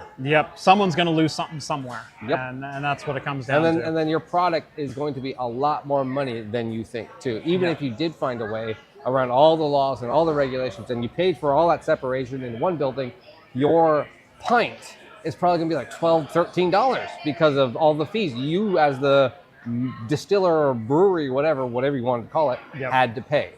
Yep. So You could dump your server waste heat into distillation. Unfortunately, in Oregon, home distilling is not allowed. nope, not allowed So- here. You can freeze distill. You can freeze distill, but you cannot still. Yeah. Not that I know anyone who would. No. See, Ivan sends over 25 AED. That's United Arab Emirates. Oh, So, thank you, Ivan, very much. thank you. Cheers. Keep it up. Yes. Blue Bunny says Ready Player One is his favorite. Oh, it's good. It's a good Yeah. saison. I really like it. No, I'm not a huge saison fan because most of the ones I have are like higher ABV, 7-8%, and they have such a stronger flavor. But Steve loves a good saison. Yeah. Him and his wife both love good Yeah. saisons, and that was a great Steve's the saison drinker. Yeah. Among us. one. So, I mean, I like almost every other style of beer except pickle and saison. Yeah. I won't go out of my way to buy a Well, saison. pickle's just an additive. Yeah. I could say that I like an IPA until you add pickle, but I don't feel like that's a valid qualifier. I don't think pickle qualifies as a style of beer. I don't know. I think pickle is an additive. Theoretically, you could boil pickle juice and do like 10 gallons of pickle juice instead of water. You totally could. Wouldn't that then be the style? Because like a graph would be all apple juice, Yeah, but then that's a graph. but that's a style. So Right. that's a style of a drink. So you could do the same thing. Right, but if you're saying there's a style of beer I don't like saison and I don't like pickle. I don't think pickle qualifies as a style of beer. We're gonna look this up. I think pickle qualifies as a modifier, Sure. an additive of beers. A terrible one at that. I agree with. Yes. What's funny? So this is the Skyward. Yes. This is the Zelda-inspired one. So it's a Gose style. Right. It would be Yeah. Gose. Yeah. But further enhanced by the addition of dill. Oh, Oh, it's not further advanced. No. piss off. No. So this is the Skyward. It is super sweet when it's warmed up. Yeah. It is super sweet. Like even since I've just started drinking it. Well, you had it earlier too, where it's probably even a little bit colder. Yeah, that's almost like candy on the back end now. That's good. Let's see. I think they have a light, juicy, seasonal notes of tropical fruit and coconut. I didn't get the coconut. I didn't get coconut. Tropical fruit. Oh, yeah. there's a strike one Yeah. for the Skyward Strike. You don't sit there and say something has notes of this and you When didn't it totally even add doesn't. It. Yeah. Yep. Well, again, coconut's hard to keep into a beer. If they were aiming for it, that's one thing, but including it in the description, and I get that it's a hazy as well. Like it's even harder to get some of those muted flavors to hold in yeah. a hazy. Did you? If it says coconut, I don't taste coconut. Did you? get a So strike. all of those Jonathan Franks. What was that show? The sci-fi show, Believe It or Not. Believe It or Not, yeah, Ripley's. Ripley's Yeah. Believe It or Not. Where it's like, this was all fiction. This It's is a hoax. the Total hoax. fabrication. I put that brewers writing a description of their beer. Nice. Complete fiction. It didn't happen. Didn't happen. None of it. And then what I find is like I'll do those, and it's like personally like I find it funny. 30 views. It's like no one liked it. Yeah. And I just do something about hey, my keys and I'm drunk. 500,000 views. Like this is stupid. Michael says, did they have the Hef beer? Yes, they Yes. did. I actually started We the both- night with that. I had that as well. And then we had the conversation before. What is a tropical fruit? A tropical fruit is your citrus-bearing fruits. It's your orange, your pineapple, your guava, your grapefruit. Your mangoes. Mango. Sometimes passion fruit can be added Yeah. in there. Yeah, it's usually lemon, lime, orange, pineapple, mango, papaya. Yeah, if you think fruit, you're probably more thinking berried fruit like strawberry, blueberry, raspberry, that Yeah. kind of thing. You can also go apples and Apples. and whatnot as more of a northern fruit. But yeah, when we talk tropical fruit, that's what we're describing. Yeah, it's usually the citrus and island style. Citrus and parallel family. Yeah.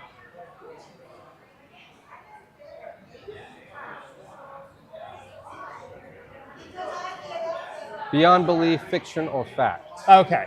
All right. Well, thank you, Steve. Thank you, Steve. Yes. Anyways. Well, he was actually alive in 1981 when those started airing.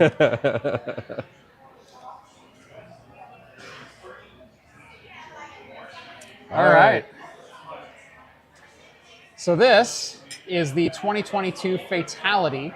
Barrel aged 11.5. 11.5 from Level Beer. Yep. Cheers, everyone.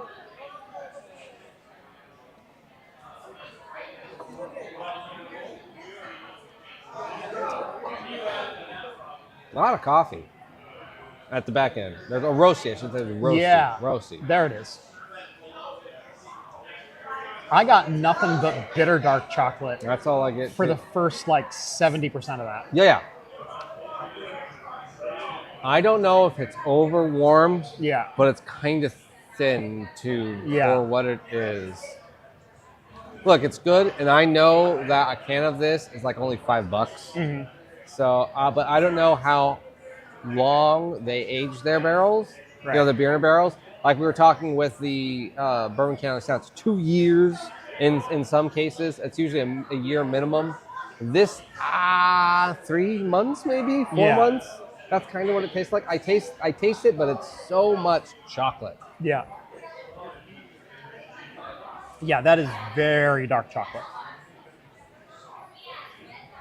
So much dark chocolate.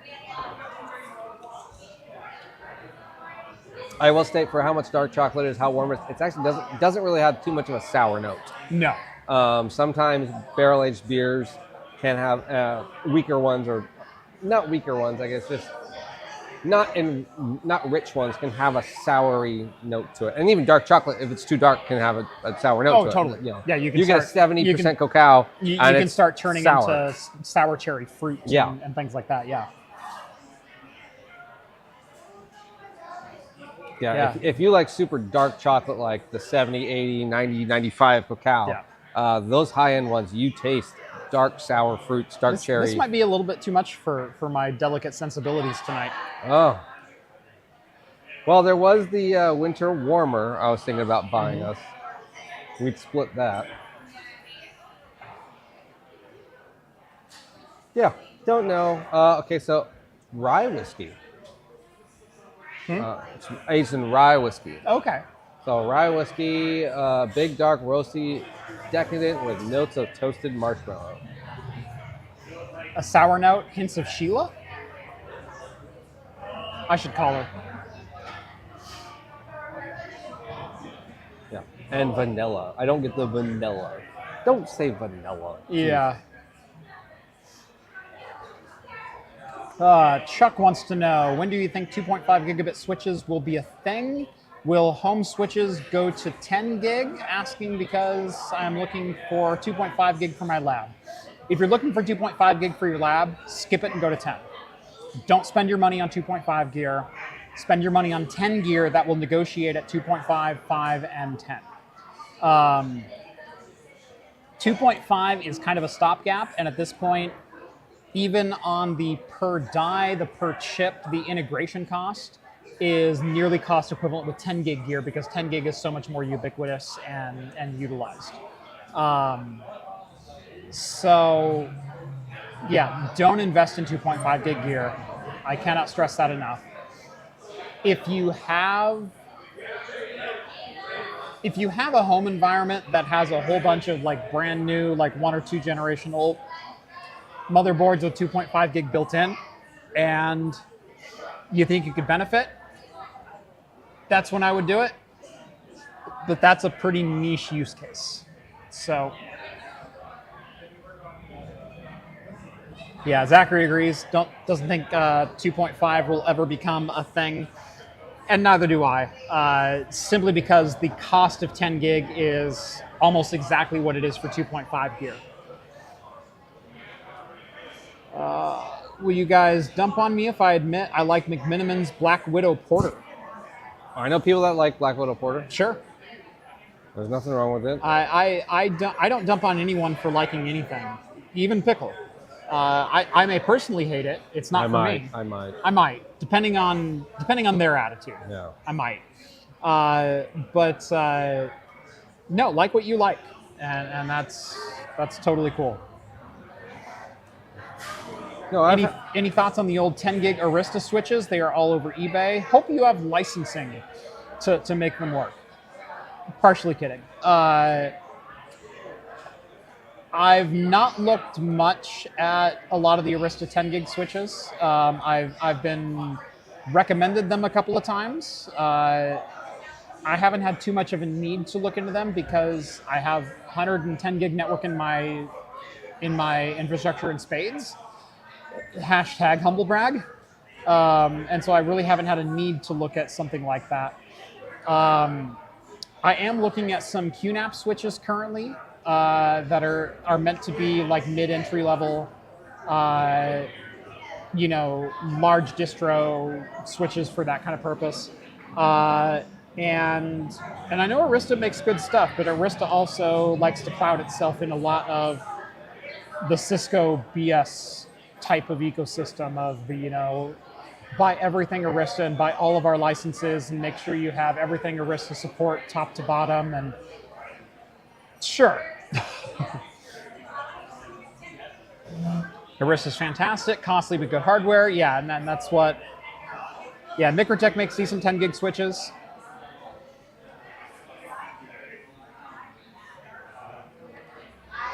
Edward, has anyone around PDX managed to get greater than 1 gig fiber at home? I can't even get 1 gig fiber at home. John, can you get 1 gig fiber at home? No. Not at home. Zach, can you get 1 gig fiber at home? He's not PDX. Yeah.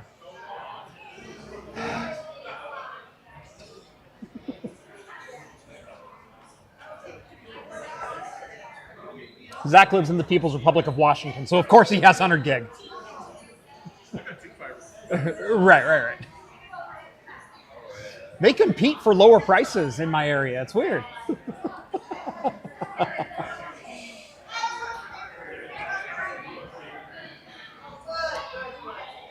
Not enjoying that, are you? It's not hitting right. It's not hitting right. It's the heat. It's the warmth. It is the warmth. So it's not that I'm not enjoying it. This needs it needs to be darker outside. It needs to be light. There needs to be a fire. Yes. I don't want this at 6 p.m. dinner hour, and it's 85, 86 degrees where we're at. Yeah, occasionally the wind is blowing through. It's making it actually kind of tolerable in here. Yeah, that's the nice part. Yep. Yeah, Microtech makes an 8-port 2.5 gig switch unmanaged for $120 on Amazon.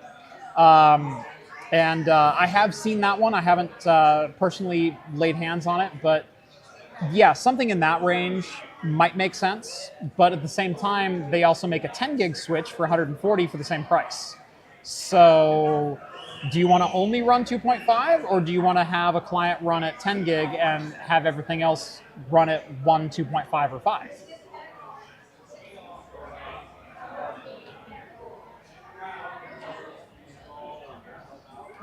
Michael says some stouts are nice at room temp, but 80 degrees is pushing it. Yeah, the problem is we poured these an hour and 40 minutes ago, just before the show started. Yeah. It's only 4 ounces. It's room temperature, which means it's like 75 right now. Yeah, it's well above beyond good temperature. Yes. I don't know. I plus 80 degrees, no, not really. Yeah. Trust me, John and I are all about pouring temp and proper presentation of beer. Yes, no, and even experimenting with like, oh, let's go colder, let's go hotter. Yep. But it's a couple degrees above, Yep. 5, 6, not because that makes a big difference. Yes. This is good 10, 15 degrees above what it probably should be served at. Tap water is warmer than or colder than this. Yeah, no, this was poured at about 40, which is about perfect. At 65, I would say this was probably good to on the warm side of things. I guarantee this is like 75 now. Yeah. So it's a bit on the much side, and my stomach is still recovering. So Just slammed them. yeah, just slam them. That's not going to happen. Yeah, you need liquid cooling for your liquids, but what's going to cool the liquid? More liquid. But what's going to cool the liquid for the liquid for the liquid cooling? Obviously, more liquid. It's just we need more liquid. We just put it all into a fridge? Yeah. If you'd put your liquid cooling into a fridge, it would cool it down. Ooh, David wants to know. Well, first off, David says he's got impossible. 10 base T through his 20-year-old Ethernet hub in his house. That's impressive. We're running on 100 meg. Yeah. Yeah. David Ashwell wants to know, what's your favorite West Coast IPA? Oh, there's no such. That's a hard That's question. an impossible answer. That's a very hard question. Okay. I don't have a favorite, but I have a go-to. Okay. I have a standard market go-to. Okay. Okay. And that is Dawn of the Red. I was actually going to Ninkasi myself. I was going to go try Sarah Hops. Yep. Yep. It is. If I'm going to go with standard, I'm not going to a specialty shop here. I'm Right. going to my standard grocery store. Yep. And I see the beers, and I see that one. Price per everything. I'm like, I want to try that. That's new. Nope. I'm going to go with that. I'll go. Hard to argue with Dawn of the Red for $2. Yep. It really is. Can't beat that. Yeah, Ninkasi has so many bangers. It is so Just hard. like good, solid standard beers that's consistently good. Yeah. Price point is good. Everything is good. Now, if you're talking money, no option. Right. Well, Then you get into their specialty stuff like Megalodon. That's great too. 10%. 10% for $3 Yeah. for a 20 ounce, 19 ounce. And see, Hop El Venom. Polo, Hop Venom. Hot Venom, yeah, Boneyard. Yep.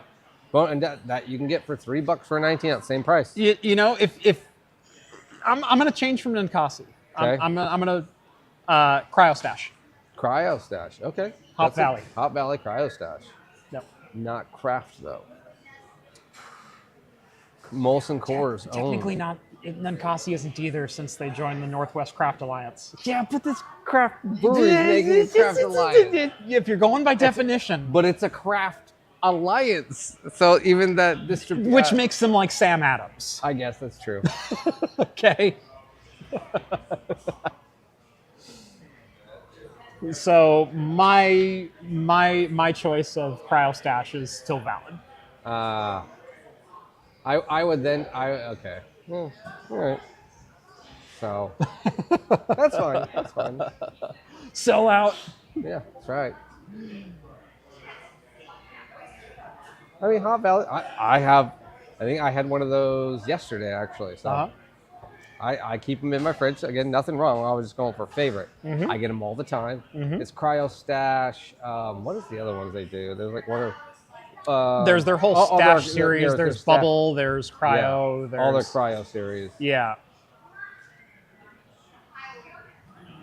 There's their new one, which is Stash Bandicoot. Stash Bandicoot. Yeah. No, what I like too is they do the pack, Yeah. and it's like you get a whole pack of, and two of them are usually Imperial worth. Yeah. So. Yeah, Bubble Stash, Cryo Stash, Stash Bandicoot, Stash Panda. Yeah. Stash Panda. That's another good one. So. Yeah. No, there's so many good ones to choose from. I mean, you can go with the classic. Even you can just go with a Stone IPA. That is a good beer. As far as a West Coast IPA goes. Yep.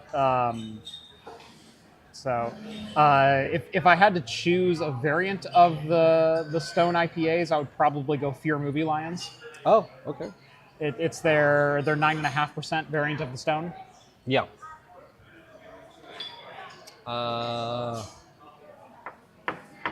There is a Stone beer. Oh man. Which one of my thing is? It is my favorite. It's not their hazy. It is a standard. I love Stone Beer. It's probably one of my favorite breweries. Next to, it's a little bit harder to get it. Fear Movie Lines is great. Stone IPA is great. Ruination.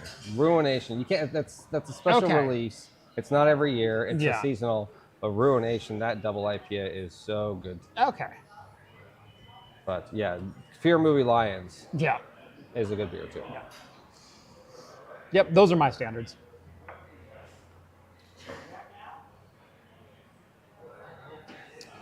What else we got? We got about 15 minutes left here in the show. 2-hour show. BC Cowman says he'll take a 120-minute IPA from Dogfish Head. That's another solid choice. Another solid choice. We get those. That's another $2.75, I think, for a 19 ounce. What about just a Sierra Nevada Pale? You know, it's been so long. It's really hard for me to just. So I'll go to the grocery store. And I see the 19-ounce can selection. Yeah. And it's double IPA, double IPA, double IPA, double IPA, $3, $3, Yeah. $3. And then there's just a 5% pale ale, but it's still $3. I'm like, Right. At the bottom of the shelf, you've got, $2.49 and $2.99 priced with all the rest of the beers. You've got your Sierra Nevada Pale, and then you've got your Founders All Day. yeah. And it's just like, yeah, but I'm paying the same price for half the alcohol when I could just drink half of the beer. And so that's why I don't end up buying them that often. Yep. I have found, I will say, in the past couple of weeks, me wanting a nice, light, crushable beer. But again, I find it very hard to justify buying them for like a 6-pack or something. Yeah. So it's just, when the same price, and sometimes even $1 or $2 cheaper, I can buy double the ABV and same quantity. And Yep. it's like, The nice thing is, if I'm looking at like picking up a Founders All Day, yeah. I'll get their 15-pack for like $15. Yeah. So that's where I get that in. And that'll last you a long time because you're probably not drinking a bunch of those all the time. Unless Right. it's summertime mowing the lawn. You're like, that's my lawnmower beer. I Right. can have one a week, 2 a week, whatever. Yeah, Harley says feel bad for Sierra Nevada Pale. They defined the category and now are also Hazran. Yes and no. There's still definitely a place for that particular beer. I mean, there's a reason I brought it up. It's still a solid example of what a West Coast IPA or a West Coast Pale should be. So nice malt. It is the definition of that barbecue pale ale. Kind of like what was the one that we had? the pixelated. Pixelated. Yeah. I will guarantee you, whoever came up with that recipe probably was inspired by Sierra Nevada's pale ale. Yep, and that one was 5.6, I think. Yeah. So it's still a beer that matters. People still drink it. It's still probably, you go to the brewery and so many people are trying that to pair it with a burger because it works so well. Yeah.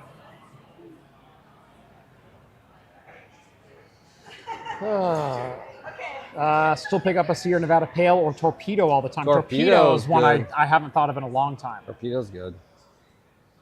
That That's one of the ones I see in the Winco up where I work. They have the Torpedo, the 120, a couple of the Voodoo Ranger Imperials, all the cryo stashes. Yeah. The Megalodon. The Megalodon's $3.10. I know. And it's just ridiculous. It's ridiculous. For those who don't know, the Megalodon is one of Ninkasi's premier IPAs. It is a triple IPA at 10%, and it's ridiculously affordable. Yes, it is. And I'll go and buy 12 of these beers, and it's like, oh, it was, under $30, like $25. It's like, and they're almost 20 ounces. They sell them in 19-ounce cans, and they're typically between $2 and $3 a can. Yeah, and they are, they're so good. They're the meal.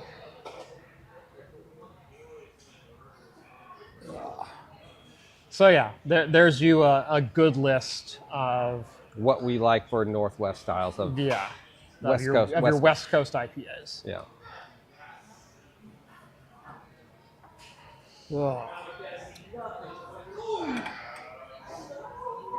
This one's kind of sitting like a rock on my stomach.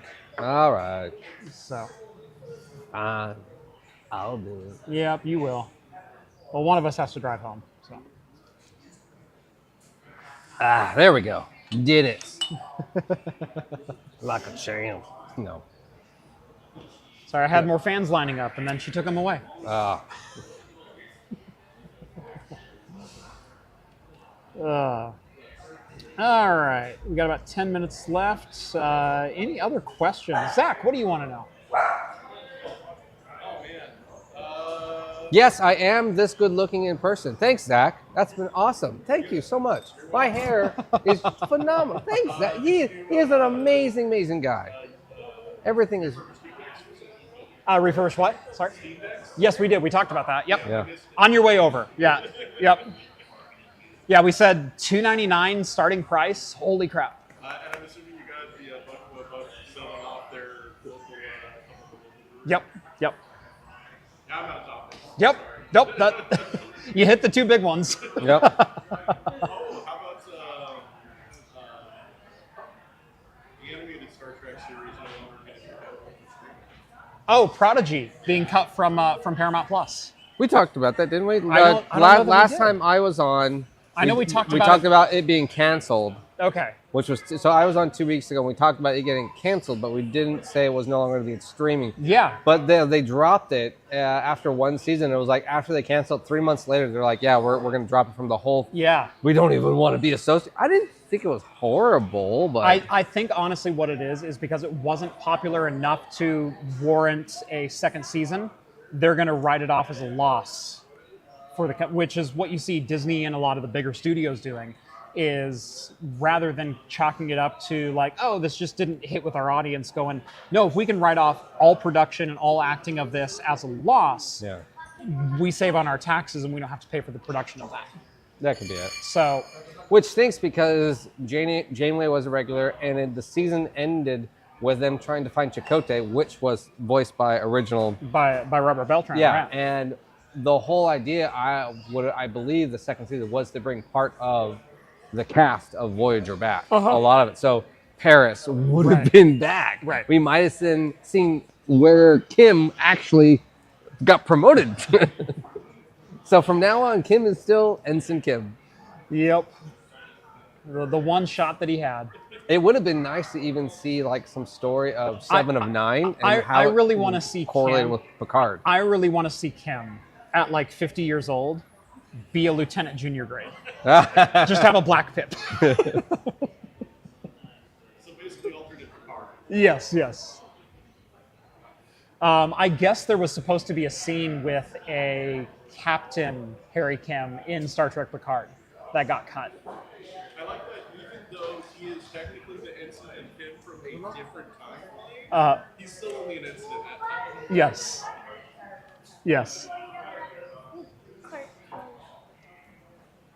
So someone is saying in the chat that they were almost done with season 2 and they're going to release it, but it just might not be on Paramount. Right. I've heard some. I saw that a trailer dropped. I didn't Yes. get a chance to see it. The Doctor. Oh yeah, and Picardo makes a Yeah. yeah. So yeah, it seems like they're using this as a launch, or they were trying to for Yeah. the Voyager crew. The Doctor is Voyager, spans. Yeah. Which would be weird that he's even on that ship, since it's supposed to be the most technological ship, and he's, Chief Medical Hologram version 1. Right. When they already released version 3 in the series. Right. Well. Remember, it was his character on Earth that was writing a new program and wanting to use Bashir as a long-term medical hologram. Well, that was version 2. Right. That was version 2, and then right. within the series, they already released version 3. But Andy, who was that? Andy Dick. It was version 3, because they Oh, beamed God. him to. I missed that one. To the Prometheus, Okay. where the Okay. ship was able to split into 3 parts. Yeah, and yeah, then yeah. it was him and the 2 holographic doctors had to take it over some. Was it Klingons or Romulans? Yeah, where then the doctor bragged about Yeah. having sexual relations, and Andy Dick was like, "Tell me more about it." I mean, it was a fun, pleasant episode. Wow. Way off of like, this is dumb, but it's corny.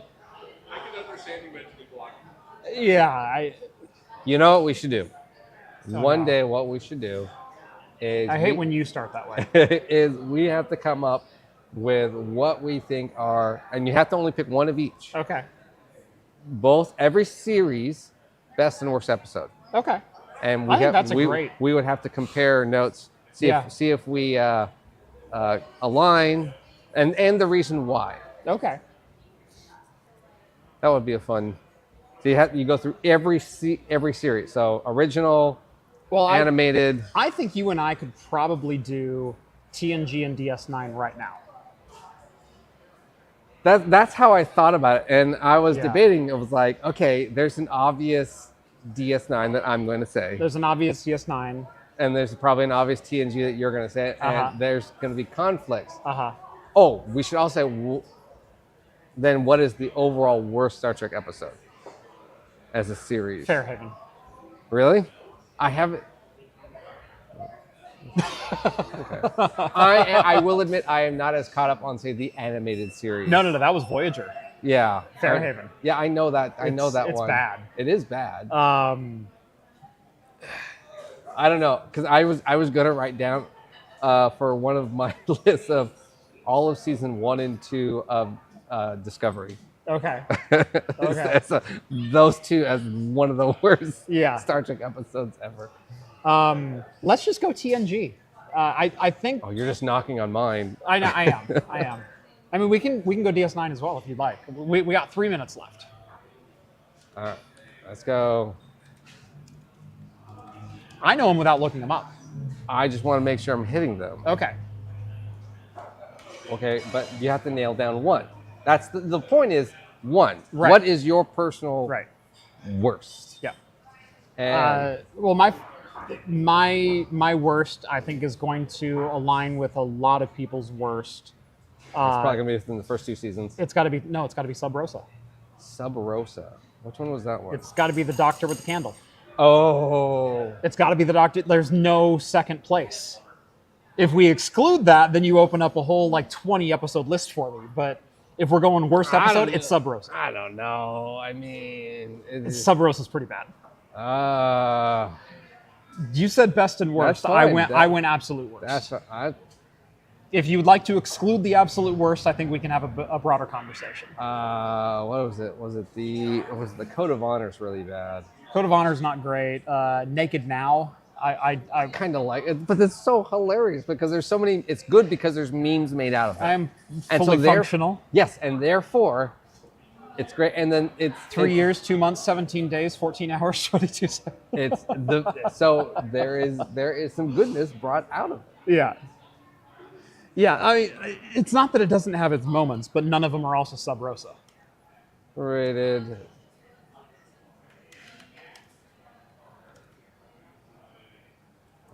There it is. So theoretic 10 worst.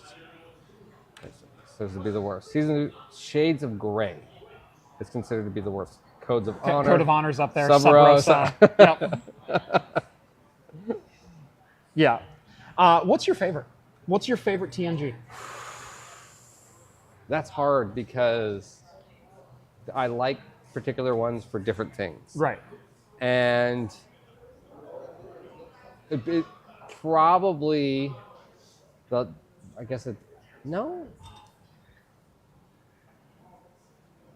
That's a hard one. Probably the last episode. Best of both worlds. Best of both worlds. As a whole story That arc, one's hard to argue. it's a really good over everything. I really loved how they tied together the original series, or not the original, the beginning of the series, season 1, where he took over. Yeah. They still had original cast, and then they did different scenes, and they had to de-age Picard by giving him new hair, shaving his head and redo it. middle of the season, everything, and then even though the older versions of everyone was kind of corny, Yeah. I still kind of liked it. And There's it a was certain cute. charm to some of those. And so I, as a whole, I liked it. I thought it was a really great send-off for the series, especially the ending, playing sit-down poker. I agree. Great all around. My favorite is probably Future Imperfect. Okay. That is the Riker is sent forward in time a certain number of years. Oh. And in quotes. Yes. He's the captain. He's the captain of the Enterprise, and everything just doesn't seem right. And That's a good one. it turns out he's been inside of this being's playpen, essentially. Yes. Who is His reading his son. thoughts and wanting to play and whatnot, and trying to figure out the best ways that he can interact with Riker. But it has some of the best scenes of Riker realizing he's being effed with. But see, that's an individual character. No, but I think it's a greater microcosm of the episodic nature of TNG, because it places you into this story where you're familiar with the general cast and the setting and everything else. Mm-hmm. And it takes you on this wild mystery of where is Riker and who is holding him, because for a long time it's like, are the Romulans holding him captive and playing with him and things like this? Or is it this, is it that? All for this mystery to be unraveled in the last 10 minutes, and then you're left with nothing of consequence being changed. And so it to me, it encompasses like what made that genre of Trek so good.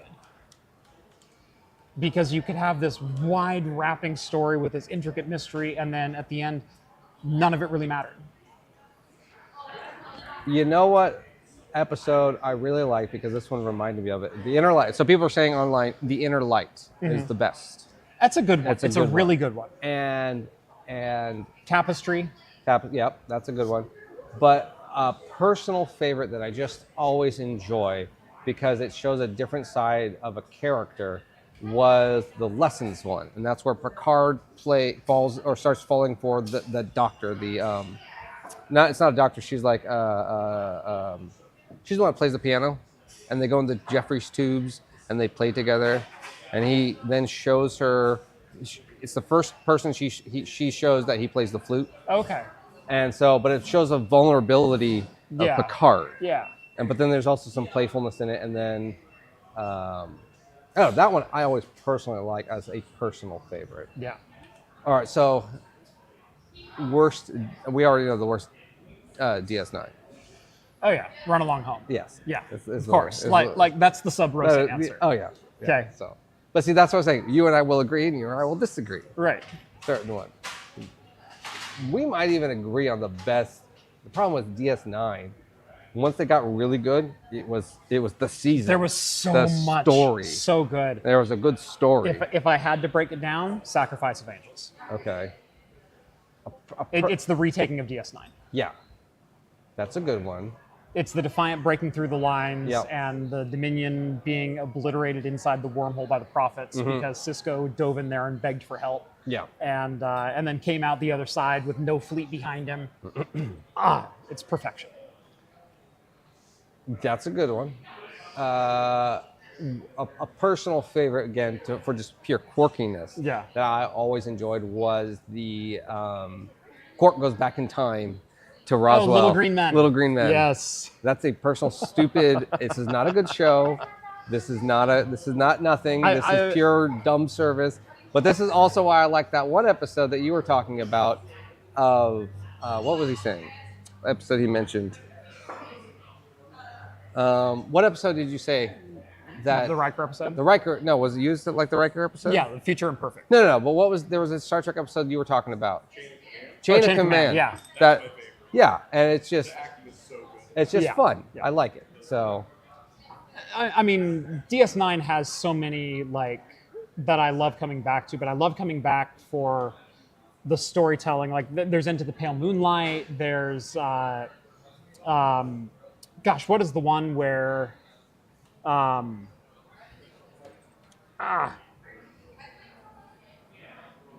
what's the one where Cisco does the Romulan plot? And, I can live with it. Oh yeah, Yeah. that's probably the best Yeah, one. Where the Garrick episode. Yeah, the Garrick episode. That's probably my favorite Yeah. DS9 episode. There's the whole chasing down. It's a fake. Yeah, it's a fake. Yeah. There's the whole chasing down Eddington. But that's a whole series too. Captain Ahab, got to catch Yeah. his whale. There's so many of those as well.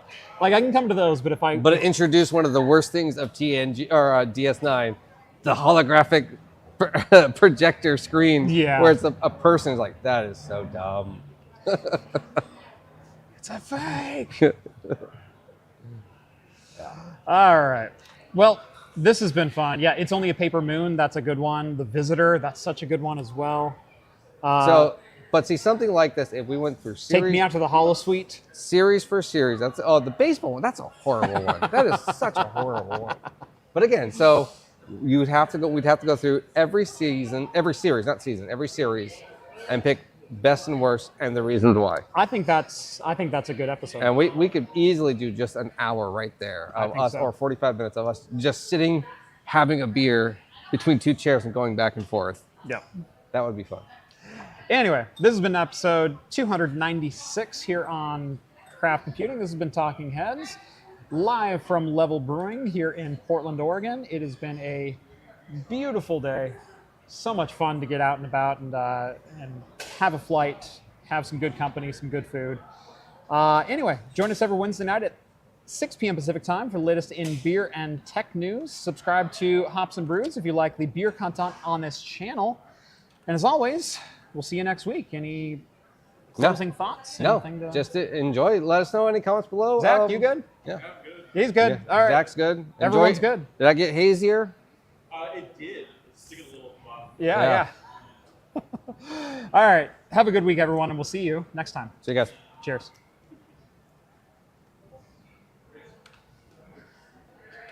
There we go. They want to know if you're